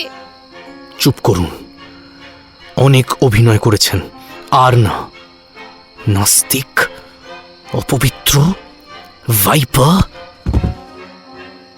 উপেন্দ্র অসহ্য ঘৃণায় তার মাথাটা সজোরে ঠেলে দিতেই সে পা ছেড়ে দিয়ে কাত হয়ে পড়ে গেল। উপেন্দ্র সেদিকে দৃষ্টিপাত মাত্র না করে দ্রুত বেগে বেরিয়ে গেল। কিরণময়ী বিদ্যুৎ বেগে উঠে বসল। কি যেন তাকে চিৎকার করে বলতে গেল, কিন্তু গলা দিয়ে স্বর ফুটল না। শুধু খোলা দরজার বাইরে অন্ধকারে চেয়ে রইল এবং চোখ দিয়ে যেন আগুন ছড়িয়ে পড়তে লাগল। অনেকদিন আগে ঠিক এইখানে দাঁড়িয়ে তার চোখে এমনই উন্মত্ত চাহনি, এমনই প্রজ্বলিত বহ্নিশিখা দেখা দিয়েছিল যেদিন সতীশকে সঙ্গে করে উপেন্দ্র প্রথম দেখা দিয়ে বেরিয়ে গেছিলেন। আবার আজ শেষ বিদায়ের দিনেও তার বিরুদ্ধে সেই দুটি চোখের মধ্যে তেমন করেই আগুন জ্বলতে লাগল। ও মা, এ যে বৌমা, এখানে এমন করে বসে কেন মা? তুই ঘরে যাচ্ছিস বুঝেছি? একবার আমার ঘরে আয় বাছা, তোকে দুটো কথা বলে নি। কিরণময়ী ধর্মর করে উঠে দাঁড়িয়ে তার হাত ধরে জোর করে তাকে নিজের ঘরে টেনে আনলো এবং প্রদীপ জ্বালিয়ে বাক্স খুলে একজোড়া রূপোর মোটা মল ঝির হাতে দিয়ে বলল, তোর মেয়েকে পড়তে দিলুম ঝি। না না না, আমার মাথা খাস, তোকে নিতেই হবে। আর আর কখনো যদি দেখা না হয়। এসব কি কাণ্ড বৌমা? তুই ছাড়া আমার আপনার কেউ নেই ঝি। আমাকে বাঁচা, আমাকে এখান থেকে পরিত্রাণ কর। এখানে থাকলে আমার বুক ফেটে যাবে। সমস্তই বুঝি বৌমা, আমিও তো মেয়ে মানুষ। আমার মিনসে যেদিন পুকুর ঘাটে কেঁদে বলেছিল চলল মুক্ত, আর হয়তো দেখা হবে না, তখন আমিও তো তার পায়ে পড়ে কেঁদে বলেছিলুম, ওগো আমার সঙ্গে নাও, ফেলে রেখে গেলে যে আমার বুক ফেটে যাবে। তা কাল সকালেই বুঝি ছোটবাবু এখান থেকে চলে যাচ্ছে বৌমা? কিন্তু কলকাতায় আমাদের থাকা হবে না জি। কোথায় কোথায় যাই বল দেখি। তবে আরাকানে যাও মা, মনে সুখে থাকবে। আমার ছোট বোনও সেখানে আমার নাম করলে তোমাদের সে মাথায় করে রাখবে। আজ তো মঙ্গলবার, কাল ভোরেই জাহাজ ছাড়বে। যাবে মা সেখানে? যাব, তবে তোমরা ঠিক হয়ে থেকো। আমি ভোরবেলায় গাড়ি এনে তোমাদের নিয়ে যাব। কাক পক্ষী জানতে পারবে না তোমরা কোথায় গেলে। যাও মা যাও, ছোট বাবুকে ছেড়ে তুমি বাঁচবে না যে।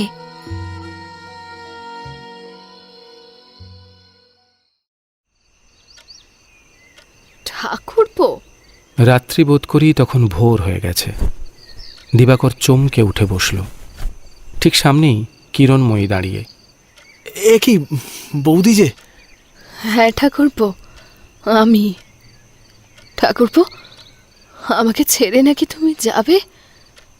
কই যাও দেখি। কিরণময়ী বিহ্বল হয়ে দিবাকরের বুকের ওপর হঠাৎ উপুড় হয়ে পড়ল।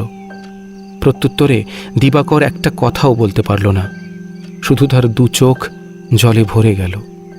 কিরণময়ী উঠে বসে আঁচল দিয়ে তার চোখ মুছিয়ে দিল। ছি, কান্না কেন ভাই? বৌদি, আমি যে নিরুপায়। ছোটদা যে আজ সকালেই আমাকে চলে যেতে বলেছেন। কে ছোটদা? কে সে? সে কি আমার চেয়েও তোমার বেশি আপনার? তোমাকে না দেখতে পেলে কি তার বুক ফেটে যায়? না ঠাকুরপো, সংসারে কারো সাধ্য নেই আর আমাদের আলাদা করে রাখে। বাইরে গাড়ি দাঁড়িয়ে আছে, চলো চলো আমরা যাই, চলো। কোথায় বৌদি? আমি যেখানে নিয়ে যাব সেইখানে ঠাকুরপো। আচ্ছা চলো। দিবাকর উঠতে উদ্যত হল। একবার তার মনে হলো যে সে বুঝি জেগে নেই, ঘুমের ঘোরে স্বপ্ন দেখছে। কিন্তু পরক্ষণেই কিরণময়ীকে অনুসরণ করে ধীরে ধীরে ঘরের বাইরে এসে দাঁড়ালো। কাঁচপোকা যেমন করে পতঙ্গকে টেনে আনে, তেমনি করে দুর্নিবার জাদুমন্ত্রে কিরণময়ী অর্ধসচেতন বিমূঢ়চিত্ত হতভাগা দিবাকরকে জাহাজঘাটে টেনে এনে উপস্থিত করল এবং টিকিট কেটে আরাকান যাত্রী জাহাজে চড়ে বসল।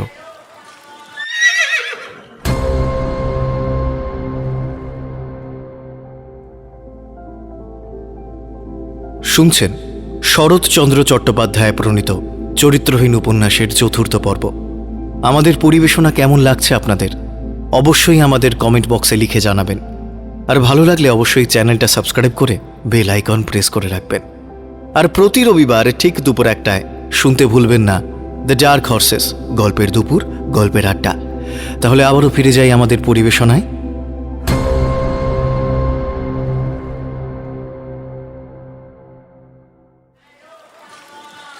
এ জাহাজে ভিড় না থাকায় জাহাজের কর্তৃপক্ষ স্বামী স্ত্রী জেনে একটি কেবিনের মধ্যেই দিবাকর ও কিরণময়ীর স্থান নির্দিষ্ট করে দিয়েছিলেন। কিরণময়ীকে বসিয়ে দিয়ে দিবাকর ডেকের একটা নিভৃত অংশে রেলিং ধরে চুপ করে দাঁড়িয়ে রইল। ক্রমে ডেকে প্যাসেঞ্জারের ভিড় কমে এলে কুলিদের গোলমাল থেমে এলো। ক্ষণকালেই জাহাজ ভাগীরথীর মাঝামাঝি ভেসে গেল। দিবাকরের দু চোখ জলে ভরে গেল। একজন ভদ্র গৃহস্থ বধূকে কুলের বাইরে কোনো এক অজানা দেশে সে নিজে নিয়ে যাচ্ছে। তার শিক্ষা, সংস্কার, চরিত্র, স্কুল, কলেজ, দেশ, বন্ধু, রাস্তা এবং সর্বোপরি তার পিতৃসম উপিন দাদা, এ সমস্ত থেকে সে যে কিরূপ নির্মমভাবে বিচ্ছিন্ন হয়ে যাচ্ছে এখনই নিঃসন্দেহে উপলব্ধি করল।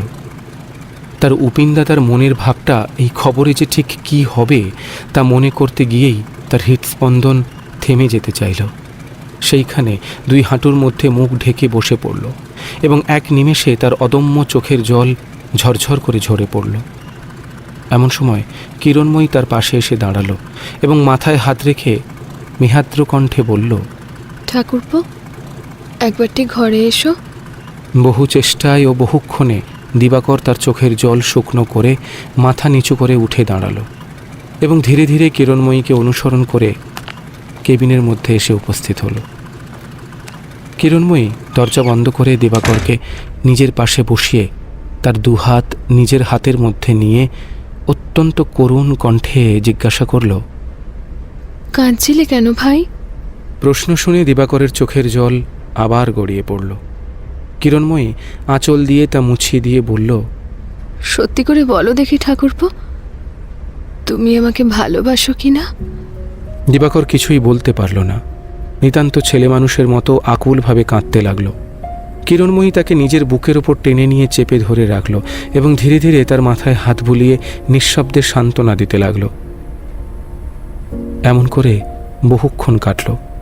দিবাকর কান্না শেষে অপেক্ষাকৃত সুস্থ হয়ে উঠে বসল এবং কোনো কথা না বলে দরজা খুলে আস্তে আস্তে বেরিয়ে রেলিংয়ের পাশে একটা চৌকি টেনে নিয়ে বসে পড়ল। কিছুক্ষণে আবার কেবিনের মধ্যে ডাক পড়ল।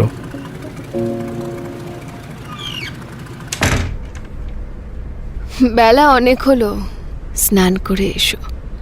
আমি ততক্ষণ তোমার খাবার ঠিক করে রাখি। তুমি খাও, আমার কিছুমাত্র খিদে নেই বৌদি। সে হবে না, তুমি না খেলে আমারও খাওয়া হবে না। তুমি এখন আমার সর্বস্ব। তোমাকে না খাইয়ে আমি কিছুতেই খেতে পারবো না। কথা শুনে দিবাকর লজ্জায় কোনো কথা না বলে বাইরে চলে যেতে উদ্যত হলেই কিরণময়ী তাকে ধরে ফেলল।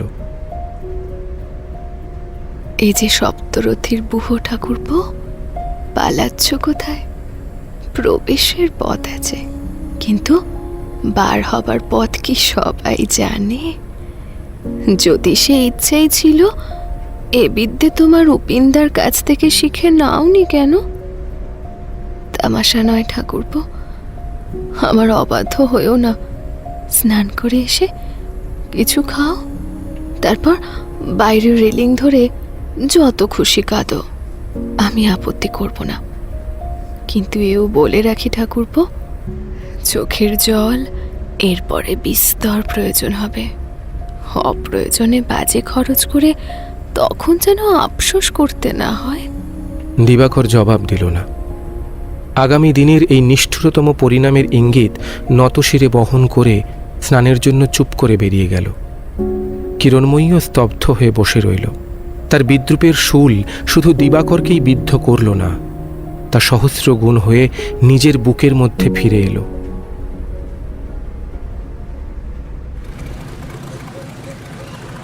বাইরে এসে দিবাকর ইতস্তত ঘুরে বেড়াতে বেড়াতে জাহাজের যেই অংশে তৃতীয় শ্রেণীর যাত্রীরা জড়সড় হয়ে বসেছিল সেই সিঁড়ি বেয়ে সেখানে নেমে গেল এবং নির্বাক বিস্ময়ে স্তব্ধ হয়ে রইল। এক অংশে দিবাকরের দৃষ্টি পড়তেই একজন বাঙালি দাঁড়িয়ে উঠে চিৎকার করে ডাকতে লাগলো, বাবুমশাই, বাবুমশাই, একবার এইদিকে আয়েন, এইদিকে আয়েন। লোকটির পাশে একজন মজবুত গোছের স্ত্রী লোক বসেছিল। সেও উৎসুক চোখে সেই অনুরোধেই সমর্থন করল। দিবাকর বহু লোকের ভিড়ের মধ্যে সাবধানে পা ফেলে তাদের কাছে গিয়ে উপস্থিত হতেই লোকটি পাশের তোরঙ্গের ওপর স্থান নির্দেশ করে বলল, এ আমার টিনের পেটি নয় মশাই, আপনি স্বাচ্ছন্দ্যে বসেন দেয়নি, আরাম করে বসেন, আসল লোহায়। মশাই আপনারা? ব্রাহ্মণ। তৎক্ষণাৎ লোকটি দুহাত দিয়ে দিবাকরের পায়ের ধুলো নিয়ে মাথায় ঠেকিয়ে বলল, ভাবছিলাম এ কটা দিন বুঝি বিথায় যায়। মশাই আসেন কোথায়? দিবাকর আঙুল দিয়ে ওপরে দেখিয়ে দিলে সে বলল, কেবিনে আসেন। তা যেখানেই থাকুন, দিনান্তে একটি বার পদধূলি থেকে বঞ্চিত করবেননি। তা যাবেন কোথায়? রেঙ্গুনে? না, আরাকানে। ও এই আরাকানে তো আমিও থাই। আজ 20 বছর আমি ওখানেই আছি। ও মহাশয়কে তো আমি কখনো দেখিনি। ও এই প্রথম যাচ্ছেন বুঝি? সেখানে হয়তো আপনার কোনো আত্মীয় স্বজন আছে? নেই? তা যাই হোক, একদম চিন্তা করবেন নি। মহাশয় বাপ মায়ের আশীর্বাদে আমি ওখানকার একজন বাড়িওয়ালা। অনেকগুলো ঘর আমার এমনি খালি পড়ে আছে। তা যাবেন যখন তো আমার সঙ্গে চলুন, ইনি হচ্ছেন বাড়িওয়ালি। সে পাশের স্ত্রীলোকটিকে দেখিয়ে দিল। বাড়িওয়ালি এতক্ষণ অনিমেষ দৃষ্টিতে দিবাকরের দিকে চেয়েছিল। অত্যন্ত ভারী ও মোটা গলায় জিজ্ঞাসা করল, আপনার পরিবার সঙ্গে আছেন বুঝি? দিবাকর মুখ রাঙা করে ঘাড় নেড়ে কোনো মতে জানিয়ে দিল, আছেন। স্ত্রীলোকটির কথা বাঁকা বাঁকা, কপালে উল্কি, সীমন্তে মস্ত চওড়া সিঁদুরের দাগ, নাকে নথ এবং 2 কানে 20-30টা মাকড়ি। মাথায় যে একটুখানি আঁচল দেওয়া ছিল, উৎসাহের আবেগে তাও নেমে পড়ল। ভালোই হলো। আরাকান বড় মন্দ জায়গা মশাই, মগের দেশ। কিন্তু আমার বাড়িতে কারো দাঁত ফোটানোর জো নেই। আমি তেমনি বাড়িওলি নই। কামিনীকে ভয় করে না এমন লোক ও দেশে নেই। থাকবেন আমার বাড়িতেই, কোনো ভয় নেই। ভাড়া 5 টাকা করে, তা দেবেন আপনি 4 টাকা করেই। হ্যাঁ বাড়িওয়ালা, তোমাদের বাংশালে একটা কাজ জুটবে না? তা তা জুটবে বই কি। মশাইয়ের নাম? আগে হরিশ ভট্টাচার্য। না না, ও করবেন না, অপরাধ হবে। আমি ব্রাহ্মণ নই তো, আমি তো কৈবর্ত। একটু ওই শাস্ত্র টাস্ত্র জানা আছে বলে লোকে আদর করে ভট্টাচার্য ডাকে আর কি। ত্রিকণ্ঠী মালা ধারণ করেছি, মাছ মাংস সব পরিত্যাগ করেছি। আর কেন মশাই, ঢের তো দেখলুম। এখন প্রায় 2000-2500 খরচ করে 4 ধামে ঘুরে এলুম। বাড়িতেও বছর 4 মাকে আনলুম। আর কেন, তাই বাড়িয়ালিকে মাঝে মাঝে বলি, বাড়িয়ালি আর আকানে যা কিছু আছে সব বিক্রি বিক্রি করে কোথাও চলো তীর্থধামে গিয়ে থাকি। আমিও তাই বলি, কাঁচা বয়সে অদিষ্টের ফেরে যা করেছি তা তো করেইছি, সে কিছু আর আমার গায়ে লেখা নেই। আমিও বলি, ও বাড়িওয়ালা আর নয়, এইবার চলো। হরিশ ও কামিনী দুজনেই উদাস চোখে আকাশের দিকে চেয়ে স্তব্ধ হয়ে খানিকক্ষণ বসে রইল। দিবাকর পাকা লোক নয়, এ সমস্ত ইতিহাসের নিগূঢ় তত্ত্ব কিছুই বুঝতে না পেরে চুপ করে বসে রইল। হ্যাঁ বাড়িওয়ালা, এইবার তবে চিড়েগুলি ভিজিয়ে দিই। দাও। আমি এখন যাই, আবার আসবো তখন। হরিশের কাছ থেকে বিদায় নিয়ে দিবাকর অস্নাত অভুক্ত অবস্থায় ডেকের একখানা আরাম চৌকির ওপর ঘুমিয়ে পড়েছিল। অস্ফুট কোলাহলে ঘুম ভেঙে সামনে দেখল রাঙা সূর্য অস্ত যাচ্ছে। সন্ধ্যার অন্ধকার নেমে আসতে লাগল। তবুও দিবাকর তেমন করেই চেয়ারে পড়ে রইল। এমন সময় হঠাৎ কার কোমল হাতের স্পর্শে তার চমক ভাঙল। ফিরে দেখল কিরণময়ী। কি হচ্ছে ঠাকুরপো? তুমি কি মৃত্যুপণ করে অনশন ব্রত নিয়েছ? ঘরে এসো। দিবাকর জবাব দিল না, চুপ করে রইল। কিরণময়ী ক্ষণকাল মাত্র উত্তরের অপেক্ষা না করে জোর করে তাকে কেবিনের মধ্যে টেনে আনল এবং মেঝের ওপর পাতা বিছানায় বসিয়ে বলল, কিছুই যদি না বোঝো, এটা অন্তত তো বুঝতে পারছো যে শত কান্নাকাটিতেও জাহাজ তোমাকে দেশে ফিরিয়ে নিয়ে যাবে না, না খেয়ে শুকিয়ে মরলেও না, সাগরের জলে ঝাঁপিয়ে পড়লেও না। আরাকানে তোমাকে যেতেই হবে।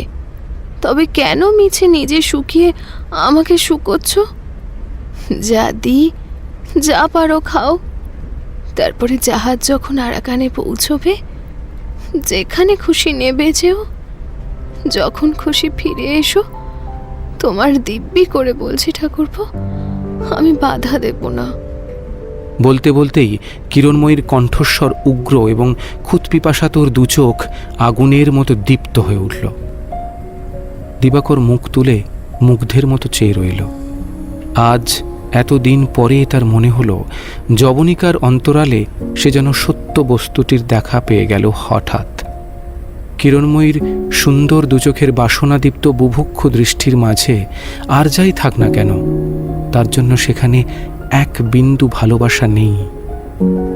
সে কোনো কথা বলল না, নীরবে দৃষ্টি নত করে 2 হাঁটুর মধ্যে মুখ গুঁজে পাথরের মতো বসে রইল। কিছু পরেই কিরণময়ী উঠে গেল এবং একটা হাঁড়ির ভেতর থেকে কিছু মিষ্টি একটা ছোট রেকাবিতে করে এনে দিবাকরের সামনে এসে বসল এবং জোর করে এক হাতে তার মুখ তুলে একটির পর একটি তার মুখে গুঁজে দিতে লাগলো। খাবে না? এমন করে সবগুলি শেষ করে ফেলে কিরণময়ী মুহূর্তকাল কি ভাবল। পরক্ষণেই নিচু হয়ে দিবাকরের ভেজা ঠোঁটে নিজের ঠোঁট ডুবিয়ে গভীর চুম্বন করে খিলখিল করে হেসে উঠল। এই বিষাক্ত চুম্বন এবং এই নিষ্ঠুর হাসি দিবাকর তার সমস্ত শক্তি একত্র করে সহ্য করল। কিন্তু রাত্রে যখন এক বিছানায় শোয়ার আয়োজন চলতে লাগলো, তখন সে আর কিছুতেই স্থির থাকতে পারল না। সে হবে না বৌদি, আমি কিছুতেই পারবো না। আমাকে ছেড়ে দাও, আমি যেখানে হোক বাইরে এক জায়গায় পড়ে থাকি গিয়ে। কিন্তু তোমার এই হুকুম পালন করার জন্য কিছুতেই আমি এ ঘরে রাত্রি কাটাতে পারবো না, কিছুতেই না, কিছুতেই না। কিরণময়ী তখন বিছানা পাতছিল, ফিরে চাইল। সে প্রথমটা হাসাতে চেষ্টা করল, কিন্তু হাসি এলো না। না, এ কোনো মতেই হবে না। কি হবে না ঠাকুরপো? শোয়া? তুমি কি মনে করো সমস্ত অপরাধ আমার মাথায় চাপিয়ে দিয়ে দিব্যি ভালো মানুষটার মতো দেশে ফিরে গিয়ে তোমার উপিন্দার পা ছুঁয়ে শপথ করে বলবে তুমি সাধু? তোমার উপিন্দাদা মাথা উঁচু করে চলবে? সে হবে না ঠাকুরপো। সব কথা আমার বুঝবে না, বুঝবার প্রয়োজনও নেই। তুমি সাধু হও না হও সেজন্যও ভাবি না, কিন্তু অপরাধের ভারে যখন আমার মাথা নুইয়ে পড়বে তখন তোমার উপিন দাদার ঘাড়েও উঁচু করে চলবার মতো মাথা কিছুতেই রাখবো না, হে তুমি নিশ্চয়ই জেনো।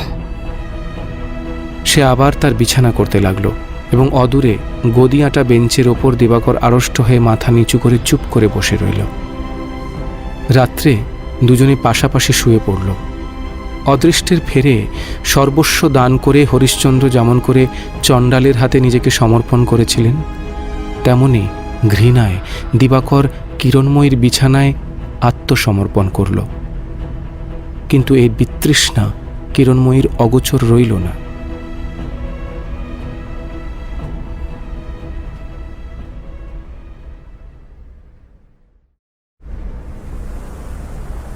ভোরের দিকে একটা দোলা খেয়ে সে একেবারে সজাগ হয়ে উঠেই বুঝল বাইরে প্রবল বেগে বাতাস বইছে এবং জাহাজ দুলতে শুরু করেছে। চোখ চেয়ে দেখল তার বুকের ওপর কিরণময়ীর কোমল হাত ঘুমন্ত কালসর্পের মতো পড়ে আছে। বাতাস এবং দোলনের বেগ ক্রমেই বাড়তে লাগলো এবং কিরণময়ীর ঘুম ভেঙে গেল।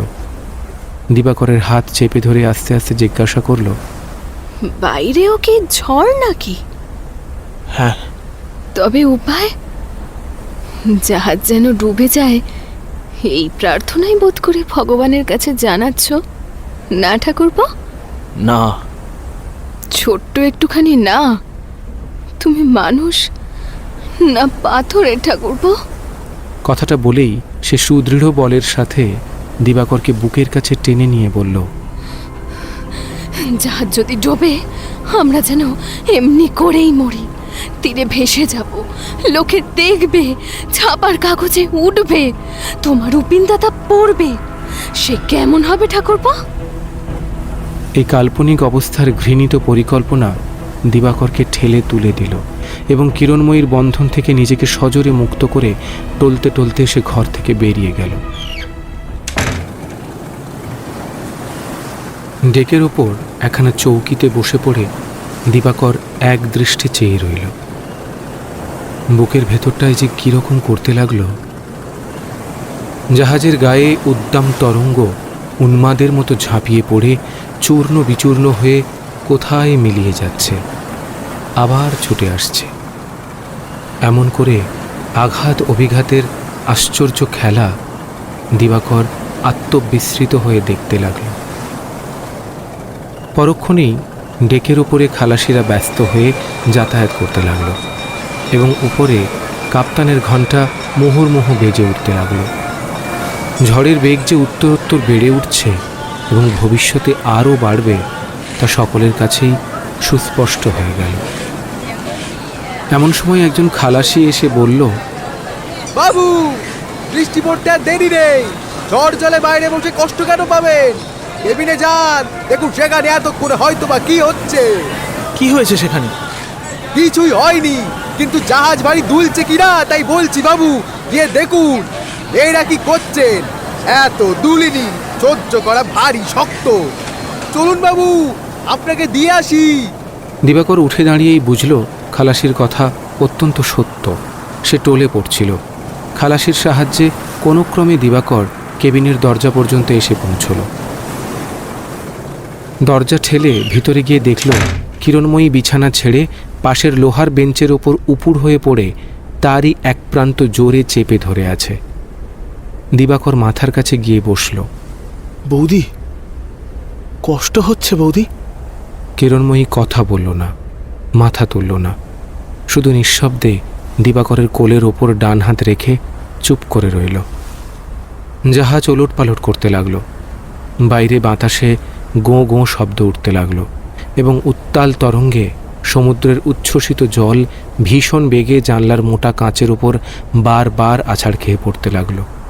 দিবাকরের মাথা ঘুরে উঠল এবং বসে থাকা অসম্ভব বুঝে সে বেঞ্চের উপরেই কিরণময়ীর মাথার কাছে মাথা রেখে মূর্ছাগ্রস্তের ন্যায় শুয়ে পড়ল। কিরণময়ী হাত বুলিয়ে তার মাথায় রাখল। শুয়ে পড়লে? মাথা ঘুরছে বুঝি? হ্যাঁ। আচ্ছা ঠাকুরপো, ঝড় তো ক্রমেই বাড়ছে। জাহাজ ডুববে বলে কি মনে হয়? না। হ্যাঁ নয় না। তুমি কি আদালতে সাক্ষী দিচ্ছ ঠাকুরপো? ডুবলে ভালো হতো। যদি নাই ডুবে তাহলে বা এমনি করে আমাদের কদিন চলবে? দিবাকর উত্তর দিল না দেখে কিরণময়ী দিবাকরের মাথাটা হাত দিয়ে নেড়ে বলল, শুনতে পাচ্ছ কি? পাচ্ছি। যতদিন পারে চলুক। তারপরে? তারপরেও সমুদ্রে জল থাকবে, গলায় দেবার মতো দড়িও জুটবে। যেটা হোক একটা বেছে নিলেই হবে। না, তা করো না। বাড়ি ফিরে যাও। তুমি পুরুষ মানুষ, গিয়ে যা হোক একটা কিছু বললেই চুকে যাবে। খুব সম্ভব সে প্রয়োজনও হবে না। তোমার আপনার লোক কেউ এ নিয়ে নাড়াচাড়া করতে চাইবে না। আর তুমি? আমি যেখানে যাচ্ছি আমাকে সেখানেই যেতে হবে। কি করে থেকে যাবে? কে আছে সেখানে? কেউ না, তবে তবুও থেকে যেতে হবে। একটু স্পষ্ট করে বলো না বৌদি। বলছো কেউ নেই, অথচ থেকে যাবে কি করে? আমি তো ভেবে পাইনি। তুমি সেখানে একা থাকবে নাকি? না ঠাকুরপো, একা থাকতে পারবো না। আমার সে বয়স নয়। কিন্তু তোমার কাছে ওসব আলোচনার প্রয়োজন নেই। কিন্তু তোমাকে নিরর্থক কষ্ট দিলুম, সেজন্য মাপ চাইছি ঠাকুরপো। দিবাকর উৎকণ্ঠায় উঠে বসেছিল, আবার অবসন্নের মতো শুয়ে পড়ল। সব কথা সে নিঃসংশয়ে বুঝল না। এতটুকু বুঝল যে ঘরে ফেরার অন্ধকার পথে যে আশার দীপশিখাটি একটু আগে সে মূঢ়ের মতো জেলে তুলেছিল, আবার তা নিভিয়ে ফেলার সময় এলো। প্রদীপ নিভল বটে, কিন্তু তার দুর্গন্ধ বাষ্পে দিবাকরের বুকের ভেতরটা একেবারে বোঝাই হয়ে গেল। সে ভীষণ যন্ত্রণায় হঠাৎ খাড়া হয়ে উঠে বসে তীব্র কণ্ঠে প্রশ্ন করল, তুমি কি তামাশা করছিলে বৌদি এতক্ষণ? কোন তামাশা? কোন তামাশা ঠাকুরপো? আমাদের বাড়ি ফিরে যাবার কথা। এ বিদ্রুপের কি কিছুমাত্র প্রয়োজন ছিল? ঠাট্টা বিদ্রুপ তো কিছুই করিনি। তবে এ কি সত্যি? সত্যি বই কি ভাই। তুমি একা থেকে যাবে, এও তবে সত্যি? এও সত্যি। ও, তাই বুঝি আরাকানে যাচ্ছ? কিন্তু কার কাছে কিভাবে থাকবে শুনি? কার কাছে কিভাবে থাকবো সে খবর শুনে তোমার লাভ কি ঠাকুরপো? যখন ফিরেই যাবে তখন এই অনাবশ্যক কৌতূহলের কোনো সার্থকতাই নেই। ফিরে যাবই এ কথা তো আমি একবারও বলিনি। ওটা তোমারই মুখের কথা, আমার নয়। সে ঠিক, কিন্তু আমার মুখ দিয়ে তোমার মনের কথাই তো বার হয়ে এসেছে। কিরণময়ী তীব্র প্রতিবাদ প্রত্যাশা করে অপেক্ষা করে রইল, কিন্তু প্রতিবাদ আসলো না। বহুক্ষণ কেটে গেল। বাইরে ঝড় জলের অশ্রান্ত আক্রমণে জাহাজের মেরু মজ্জা কাঁপতে লাগল। কিরণময়ীর ধৈর্যের বাঁধও ভেঙে পড়ার উপক্রম হল। দিবাকর প্রতিবাদ করবে না, এতে কিরণময়ীর আর লেশমাত্র সংশয় রইল না। তবে কি তোমার ফিরে যাওয়াই স্থির হলো? না। কিরণময়ী আর কোনো প্রশ্ন করল না।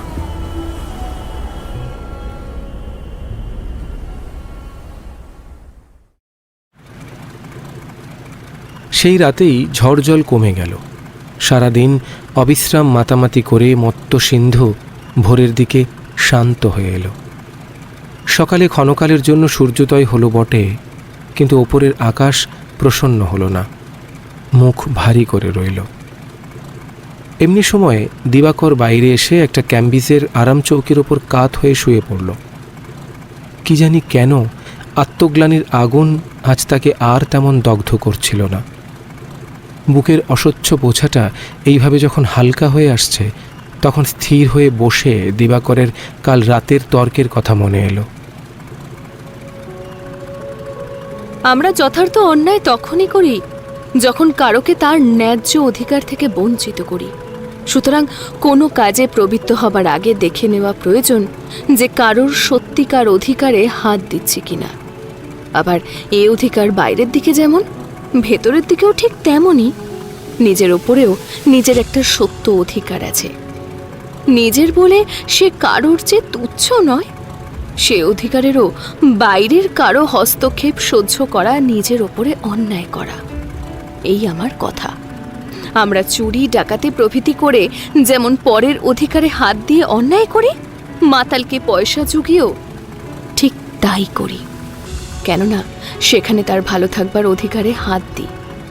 যদিও সামাজিক লোকের এই অনধিকার অত্যন্ত ব্যাপক এবং কোথায় এর সীমারেখা, কোথায় পা দিলে অনধিকার প্রবেশ হবে না, এই নিয়ে সংসারে অনেক দ্বন্দ্ব, অনেক মতভেদ।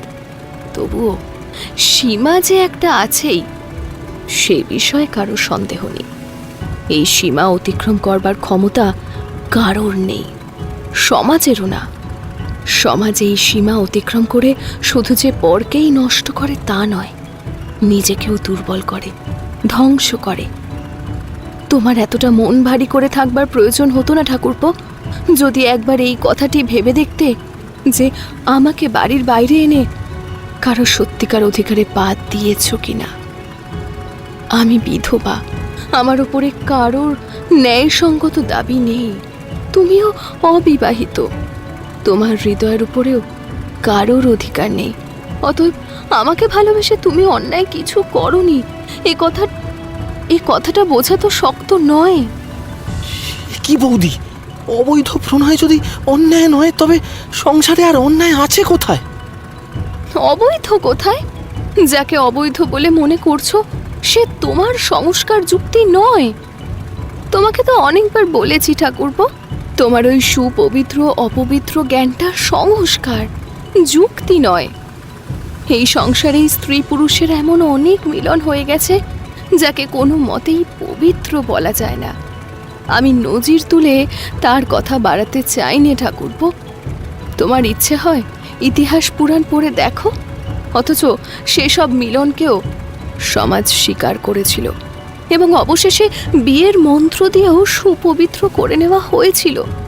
ঠাকুরপো, আমাদের ওই পাথুরে ঘাটার বাড়ির পাশে যদি কম্বমণির আশ্রম থাকতো, তাহলে শকুন্তলা যে কাণ্ডটি ঘটিয়েছিলেন তাতে শুধু মণি ঠাকুরের জাত গোষ্ঠী নয়, সমস্ত পাথুরে ঘাটার লোককে এক ঘরে হয়ে থাকতে হতো। কই, সে তো ওঠে না। প্রণয় কাহিনী পড়তে তো কোনো সতী সাধ্যেরই চোখ মুখ লজ্জায় রাঙা হয়ে ওঠে না। না না, ব্যস্ত হয়ে উঠো না ঠাকুরপো। আমি সতী সাধ্যের ওপর কটাক্ষ করছি নে, কিংবা একালে সেকালে মিলিয়েও দিচ্ছি নে। একাল একালই হয়ে থাক এবং তারা যে যেখানে আছেন ভালো হয়েই থাকুন, আমার কিছুতেই আপত্তি নেই। কিন্তু সেকালের শকুন্তলাকে কেন যে একালের কোনো নরনারী অন্তরে অন্তরে মন্দ বলে ঘৃণা করতে পারে না, এইটাই বিচিত্র। ঘৃণা কেন যে করতে পারে না জানো ঠাকুরপো? শুধু পারে না এই জন্যই যে মিলন তার যেভাবেই হোক, মিলনের আদর্শকে তিনি খাঁটি রেখেছিলেন। যে বন্ধনে এক মুহূর্তেই নিজেকে চিরদিনের মতো বেঁধে ফেলেছিলেন, সে বন্ধন পাকা নয় বলে মনের মধ্যে কোনো সংশয়, কোনো সংকোচ রাখেননি।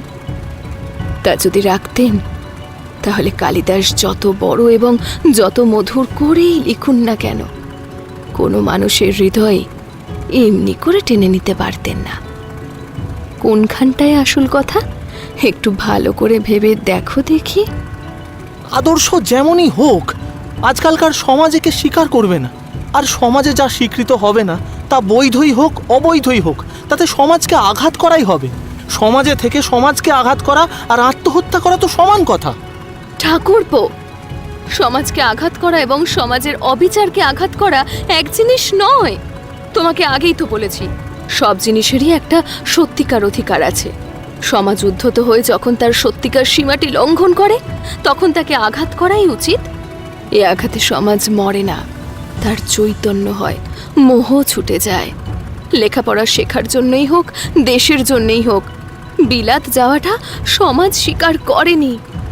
এই নিয়ে একে বারংবার ঘা খেতে হয়েছে, তবু এমনি কঠিন পন্থার আজও অহংকার ত্যাগ করতে পারেনি। এতে কি তুমি সমাজের সৎ বিবেচনার প্রশংসা করো? না করিনি, ভালো মনে করার হেতু নেই বলে।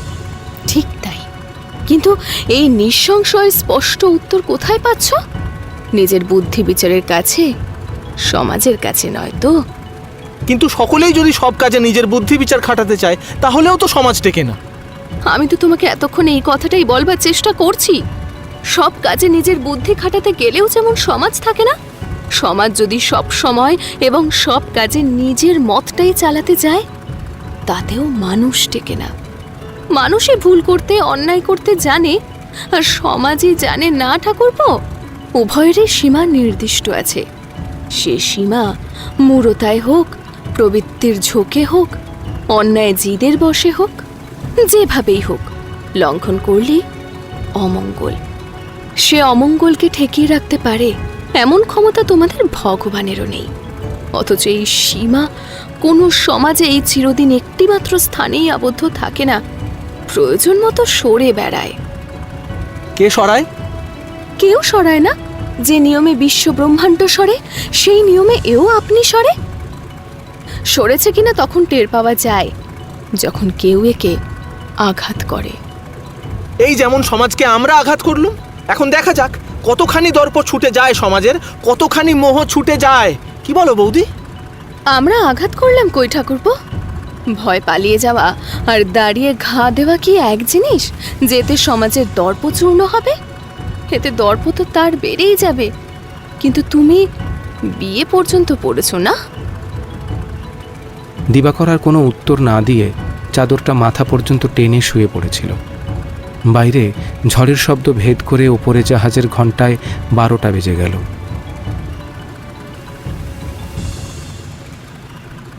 ডেকের ওপর একটা চেয়ারে দীর্ঘশ্বাস বুকে করে দিবাকর চুপ করে বসেছিল। হঠাৎ ধরা গলায় ডাক আসলো, ঠাকুরপো। হ্যাঁ, কেন বৌদি? তুমি ফিরেই যাও। কিছুতেই না। না কেন? না বুঝে একটা অন্যায় করেছো, বুঝতে পেরেও তার প্রতিকার করবে না? পাপের বোঝা বয়ে বেড়াবে?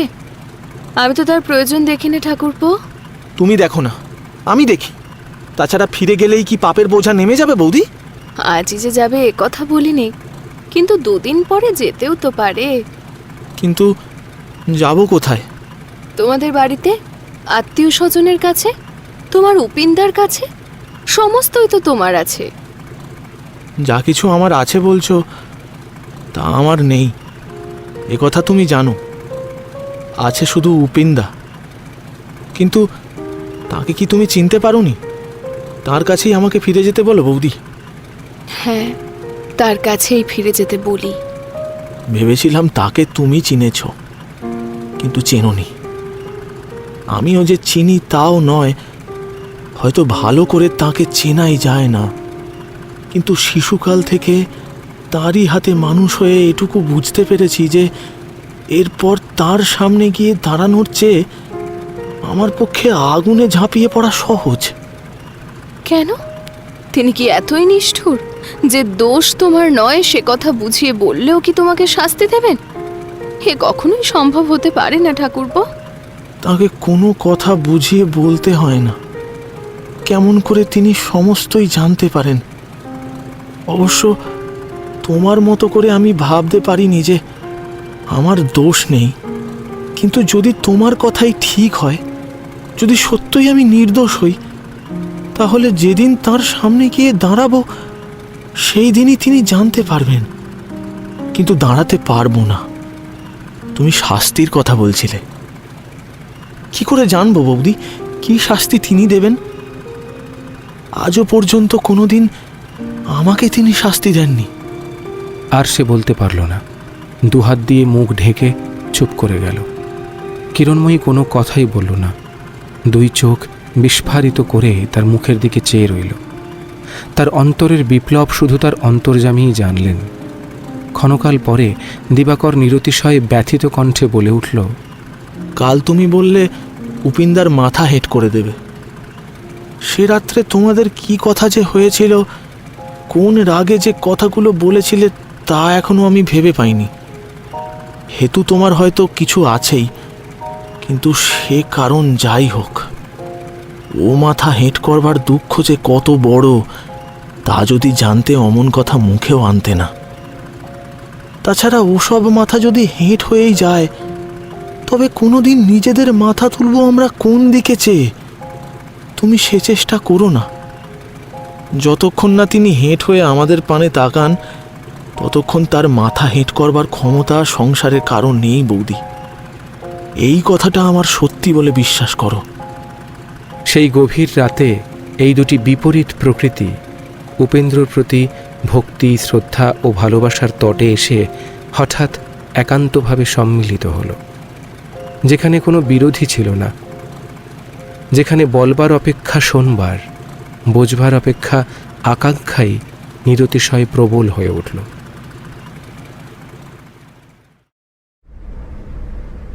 কাল রাতে কথায় কথায় কিরণময়ী জেনেছিল দিবাকর সত্যই কত নিঃসহায়, এবং তার উপিনদার থেকে বিচ্ছিন্ন হওয়া যে তার পক্ষে কিরূপ মর্মান্তিক দুর্ঘটনা। এই সরল, বিনীত, সত্যবাদী ও সচ্চরিত্র যুবকটিকে তার জীবনের প্রারম্ভেই অকারণে কক্ষভ্রষ্ট করে দেওয়ার অপরাধ তার ঘুমের মধ্যেও তাকে বিঁধেছিল। এতটুকু স্বস্তি পাচ্ছিল না সে। তাই সে ঘুম ভাঙতেই প্রথমেই মুখ ফিরিয়ে দেখল দিবাকর নেই। সে উদ্বিগ্ন হয়ে উঠল। বাইরে সন্ধান করে দেখল, দেখা গেল না। সেই থেকে কিরণময়ী উৎকণ্ঠার সাথে অপেক্ষা করছিল, কিন্তু আজ এই উৎকণ্ঠার মধ্যেও তার কিছুটা শান্তি অনুভব হলো, এই ভেবে যে সেই অতি তুচ্ছ দিবাকর, যাকে সে কোনো দিন ভালোবাসেনি, কোনো দিন ভালোবাসতে পারে না, বুদ্ধির বিপাকে তারই ঘর করতে হবে, ভালোবাসার অভিনয় করতে হবে। জাহাজে উঠে পর্যন্ত এই ধিক্কার ভেতরে ভেতরে তাকে যেন পাগল করে আনছিল। কিন্তু কাল গভীর রাতে উপেন্দ্রর রাজ সিংহাসন তলে বসে দুজনের সন্ধিপত্র যখন স্বাক্ষরিত হয়ে গেল, তখন ঘুম ভেঙে এই নিরীহ ছেলেটার জন্যই করুণায়, ব্যথায় কিরণময়ী একদিকে কষ্ট পাচ্ছিল, অপরদিকে এই অবশ্যম্ভাবী ঘৃণার বিভীষিকা থেকে মুক্তি পেয়ে তেমনি হাঁপ ছেড়ে বাঁচল। একলা ঘরের মধ্যে বসে সে নিঃশ্বাস ফেলে বারবার এই মনে করল, যাকে ভালোবাসতে পারবো না, অন্তত স্নেহ দিয়েও তার মনের কালি অনেকখানি মুছে দিতে পারব। তবুও একটা ভয় তার মনের মধ্যে উঁকি মারতে লাগল। পাছে অগ্নির প্রলোভন সংবরণ না করতে পেরে একদিন দিবাকর পতঙ্গের মতো পুড়ে মরতে বদ্ধপরিকর হয়ে ওঠে। তার রূপের আকর্ষণের যে কি দুর্নিবার শক্তি, সে তার অজানা ছিল না। মনে পড়ল তার মৃত স্বামীর কথা, সেই শুষ্ক, কঠোর, মূর্তিমান বিদ্যার অভিমান। সুখী জীবের একমাত্র লক্ষ্য, এবং আর সমস্ত সব উপলক্ষ। দয়া, পূর্ণ, ধর্ম, এ সমস্তই ওই উপলক্ষ। হয় ইহকালে, নয় পরকালে, হয় নিজের, না হয় পাঁচজনের, হয় স্বদেশের, না হয় বিদেশের। কি উপায়ে যে সুখের সমষ্টি বাড়িয়ে তুলতে পারা যায়, এই জীবের কর্ম, এবং জেনেই হোক বা না জেনেই হোক, এই চেষ্টাতেই জীবের সমস্ত জীবন পরিপূর্ণ হয়ে থাকে। এবং এইটি একমাত্র তুলাদণ্ড, যাতে ফেলে সমস্ত ভালো মন্দই ওজন করে দিতে পারা যায়। নিজের কি পরের, সেদিকে চেয়েও না। কিরণ, তুমি কেবল এটা বুঝে দেখবার চেষ্টা করবে, এতে সুখের মাত্রা বাড়ে কি না। ঠিক তাই, কিন্তু কি করে জানবো আমার কাছে সংসারে সুখের সমষ্টি বাড়ছে? সুখের চেহারা তো সকলের কাছে এক নয়। হ্যাঁ, খণ্ড খণ্ড করে দেখলে এক নয় বটে, কিন্তু সমগ্রভাবে তো এক। তোমাকে তারই ওপরে বিচার করতে হবে। খণ্ড খণ্ড করিয়া, সমগ্র করিয়া, ওসব কথার কথা। নিজের কিসে সুখ হয় এইটি বড়জোর মানুষের বুঝতে পারে, তাও আবার সব সময় সব অবস্থায় ঠিকমতো পারে না। যখন নিজের সম্বন্ধেই মানুষ নির্ভুল নয়, তখন সমস্ত জগতের দায় হাতে করতে যার সাহস হয় হোক, আমার হয় না। ওই ওপারের জুট মিলের কাজীরা হয়তো মনে করে যদি সম্ভব হয় কাশীর সমস্ত মন্দিরগুলো পর্যন্ত ভেঙে দিয়ে পাটের কল তৈরি করতে পারলেই মানুষের সুখের মাত্রা বাড়বে। কিন্তু সবাই কি তাই মনে করবে? সুখ জিনিসটি যে কি, এ যতক্ষণ না তুমি আমাকে বুঝিয়ে দিতে পারবে, ততক্ষণ আমি তোমার কোনো কথাই শুনবো না। একটু বসো। এত পড়াশোনার পরেও যদি তুমি এত অল্পেই রেগে ওঠো, তাহলে সমস্তই তো মিছে হয়ে যায়। দেখো কিরণ, আমি তোমাকে সত্যিই বলি, সুখ জিনিসটা যে কি আমি ঠিক জানি না। কোনো দেশে কেউ কখনো জেনেছিল কি না তাও আমার জানা নেই, ওটা বোধহয় জানাই যায় না। আমাদের দেশে বহু পূর্বেই 3 রকম দুঃখ নিবৃত্তির চেষ্টা হয়ে গেছে। ও 3টে বাদ দিয়ে যে জিনিসটি পাওয়া যায় তাই যে সুখ, তাও বলা চলে না। কিছুই যখন বলা চলে না, তখন কারোর সুখের কল্পনাকে পরিহাস করাও যেমন অসঙ্গত, সাধারণভাবে সংসারে সুখের পরিমাণ বাড়িয়ে তোলার চেষ্টাও তেমনি খ্যাপামি। ভালো মন্দ মেপে দেবার পূর্বেই তোমার তুলাদণ্ডের দণ্ডটি নির্ভুল হওয়া চাই। সেইটি নির্ভুল করবে যে তুমি কোন আদর্শে, আমি তাই তো ভেবে পাইনে।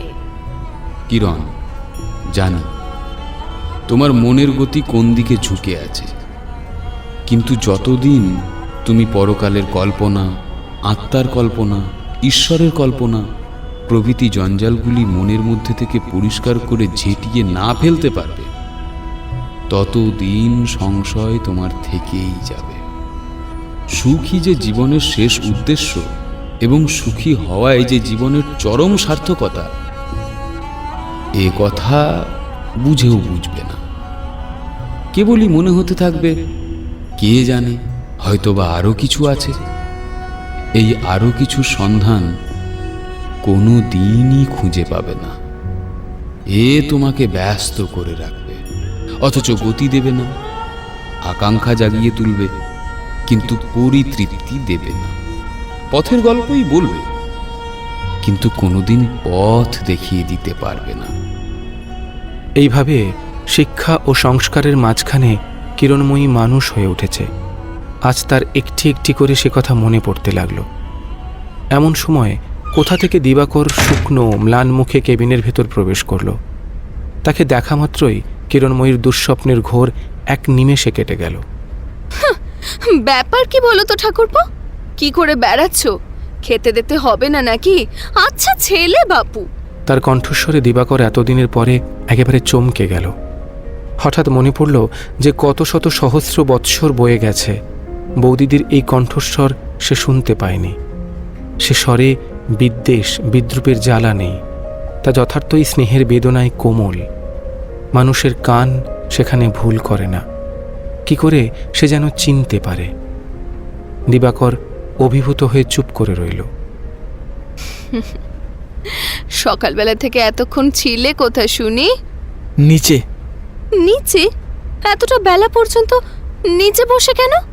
একবার উপরে এসে কিছু মুখে দিয়ে যাবারও বুঝি ফুরসত পাওনি? তা কি করছিলে নিচে? বৌদি, নিচে একজন বাঙালি পরিবার নিয়ে আরাকানে যাচ্ছে। তাদের সেখানে বাড়ি পর্যন্ত আছে। বলো কি ঠাকুরপো? সত্যি বৌদি, বেশ লোক তারা। তাহলে আমরা তো তাদের বাড়ি গিয়েই উঠতে পারি। তার পরিবারের সঙ্গে আমার ভাব করে দিতে পারো না? কেন পারবো না? বাড়ি উলিটি বলছিলেন তোমার সঙ্গে একবার। বাড়ি উলিটি আবার কে ঠাকুরপো? হরিশবাবু ওই বলেই তার স্ত্রীকে ডাকেন যে একখানা বাড়ি আছে কিনা তাদের। দিবাকর কামিনীর সংক্ষিপ্ত পরিচয় দিল। শুনে কিরণময়ী চুপ করে রইল। কারণ এই বাড়িউলি শব্দটি সে ইতিপূর্বে কলকাতার দাসীদের মুখে যেসব গৃহকর্ত্রীর উদ্দেশ্যে ব্যবহৃত হতে শুনেছে, তারা কেউই ভদ্র গৃহিণী নন। তাই দিবাকর যখন তাকে সঙ্গে করে এখানে আনবার জন্য উদ্যত হল, তখন কিরণময়ী একটু হেসে স্নিগ্ধ কণ্ঠে বলল, তিনি ভালো লোক তো ঠাকুরপো? চমৎকার মানুষ তারা বৌদি। একবার আলাপ হলে। না হয় আজ থাক ঠাকুরপো, আর একদিন। না বৌদি, তোমার পায়ে পড়ি। তিনি এখনই আসতে চাইছেন। তাদের বাড়িতে গিয়ে যখন উঠতেই হবে তখন যাব বৌদি ডেকে আনতে। আচ্ছা, তবে যাও।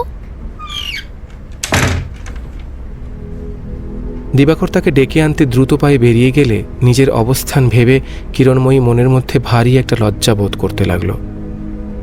যে এসে উপস্থিত হবে সে বাঙালির মেয়ে, তার বয়স হয়েছে, কি জানি তার চোখকে ফাঁকি দেওয়া সম্ভব হবে কিনা।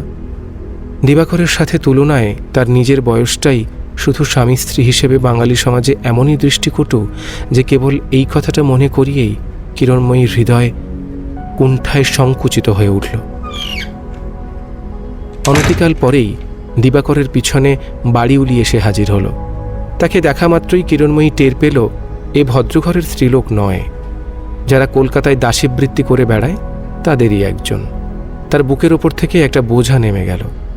এদিকে রূপ দেখে বাড়িউলি ক্ষণকাল অভিভূত হয়ে দাঁড়িয়ে রইল। পরে গলায় আঁচল দিয়ে গড় হয়ে প্রণাম করল। এসো, বসো। বাবুর মুখে শুনে বাড়িওয়ালা বলল, যা বাড়িউলি, বামুন মাকে একটা নমস্কার করে আয়। তা আমিও বলি, বঙ্গের দেশে যাচ্ছ বটে বৌমা, কিন্তু এই কামিনী বাড়িউলির বাড়িতে টুর শব্দ করে এমন বেটা বেটি কেউ নেই। ঠেংড়ে বিষ ঝেড়ে দেব না। বাঁচলুম বাছা, নতুন জায়গায় যেতে কতই না ভয় হচ্ছিল, কতই না দুজনে ভাবছিলুম। ভয় কি মা? আমি আরাকানের এক ডাক সাইটে বাড়িউলি, নাম করলে জমে পথ ছেড়ে দেয়। তা চলো বাছা, আমার ওখানে কোনো কষ্ট হবে না। ভাড়া 5 টাকা করেই বাঁধা, তা তোমরা 4 টাকা করেই দিও। তারপরে বাবুর একটু কাজকর্ম হলে তখন সে বোঝা যাবে। আর সেজন্য চিন্তা করো না বৌমা। আমিও বলি, আমার বাড়িওয়ালা গিয়ে যে সাহেবকে ধরবে সে নাকি আবার না বলবে। তোমার বাপ মায়ের আশীর্বাদে তেমন খাতির আমরা রাখি নে। ভগবান তোমাদের ভালো করবেন বাছা। এ কি কাণ্ড বৌমা, এমনি মাথা ঘষেছ যে এক ফোঁটা সিঁদুরের দাগ পর্যন্ত সিঁথিতে নেই। কৌটোটা একবার দাও, পরিয়ে দিয়ে যাই। না বাছা, মাথা ঘষার জন্য নয়। নোয়া সিঁদুর আমার 1 বছর থেকে মা কালীর পায়ে বাঁধা আছে। ও বছর বাবুর প্রাণের আশা আর ছিল না। সিঁদুর নোয়া বাঁধা রেখেই ও দুটো কোনো মতে বজায় রাখতে পেরেছি মা। কিরণময়ী এর জন্য আগেই তৈরি ছিল। বাঁ হাতটা দেখিয়ে কথাগুলো বলে সে আর চোখে দিবাকরের দিকে চেয়ে দেখল তার মুখখানা লজ্জায় কুণ্ঠায় একেবারে বিবর্ণ হয়ে গেছে। আমিও তো তাই বলি মা। তা আমাদের আরাকানে কালীবাড়ি আছে, পৌঁছেই একটা পুজো আচ্ছা যা হোক দিয়ে নোয়া সিঁদুর ছাড়িয়ে নিও বৌমা। নইলে 5 জনে 5 রকম ভাবতেও তো পারে। এমন আরাকানের মতো হারামজাদা জায়গা ত্রিসংসারে আর আছে নাকি? শুধু আমাদের ভয়ে যা একটু শাসন আছে, নইলে সেই কথাই তো বাবুর সঙ্গে আজ 2 দিন ধরে কেবলই হচ্ছে। কত সুখ্যাতি যে উনি তোমাদের করছিলেন সে আর তোমার মুখের সামনে কি বলবো। জাহাজে উঠে পর্যন্তই দুজনে ভয়ে সারা হয়ে যাচ্ছি। বাছা, কি হবে তা ভগবান। ভয় কি মা? অভয় দিয়ে বাড়িউলি আত্মশ্লাঘায় পঞ্চমুখ হয়ে উঠল এবং দেখতে দেখতে উভয়ের ঘরকন্যা সুখ দুঃখের গল্প এমনই জমে উঠল যে কে বলবে 10 মিনিট আগে দুজনের লেশমাত্র পরিচয়ও ছিল না। অদূরে চৌকির ওপর দিবাকর যে সেই এসে বসে পড়েছিল আর ওঠেনি। কিরণময়ী কত মিথ্যা যে কিরূপ অসংকোচে ও অবলীলাক্রমে বলে যেতে পারে, শুনতে শুনতে সে যেন এক প্রকার হতচেতনের মতো স্তব্ধ হয়ে গেছিল। এতক্ষণ পরে হঠাৎ সম্বিত ফিরে পেয়ে সে উঠে বাইরে যাবার উপক্রম করতেই কিরণময়ী বলে উঠল, সারাদিন খাওনি, আবার বাইরে যাচ্ছ যে? না না, তা হবে না। তুমি একবার বাইরে গেলে আর শিগগির আসবে না, আমি বেশ জানি। শ্বশুর শাশুড়ি নেই, বিয়ে হয়ে পর্যন্ত চিরকালটা এই আমার জ্বালা। খাওয়ার জন্য যেন মারামারি করতে হয় বাছা। আমি যাই তাই জোর জবরদস্তি করে খাওয়াতে পারি বাড়িউলি। আর কোনো মেয়ে হলে তার শুধু চোখের জল আর উপসার হতো। হ্যাঁ বাবু, এমন করে বুঝি দুটিতে বিদেশে গিয়ে ঘর কন্যা করবে, কিন্তু আমার বাড়িতে সে হবে না বাবু। বৌমাকে জ্বালাতন করতে আমি কিছুতেই দেব না, তা বলে দিচ্ছি। হ্যাঁ বৌমা, বাবু বুঝি তোমার চেয়ে বেশি বড় নয়, যেন সমবয়সী বলে মনে হয় না? কুলিনের ঘরের বাছা, আমি যে বড় হয়ে যাইনি এই আমার ভাগ্যি। তারপরে সমবয়সী বই কি, ওর জন্ম বৈশাখ মাসে, আমার জন্ম আষাঢ়ে। এই মোটে 2 মাসের বড় বই তো নয়। অনেকে যে আমাকেই বয়সে বড় বলে ঠাউরায়। মা গো, কি লজ্জা! উলিনের ঘরে আর লজ্জা কি মা? 10 বছরের বরের সঙ্গে 50 বছরের বুড়ির বিয়েও যে হয়ে যায় শুনি। তা হোক মা, সেজন্যে নয়, তবে গিয়ে পুজোটা দিয়ে নোয়া সিঁদুরটা পড়ো, নইলে ও স্ত্রী মানুষকে যেন মানায় না। এখন তবে উঠি, তোমরা খাওয়া দাওয়া করো, আবার না হয় সন্ধ্যের পরে আসবো। বাড়ি উড়ি কিরণময়ীর পায়ের ধুলো মাথায় নিয়ে উঠে গেল। এদিকে নিদারুণ লজ্জায় দিবাকরের মাথাটা একেবারে ঝুঁকে পড়ল।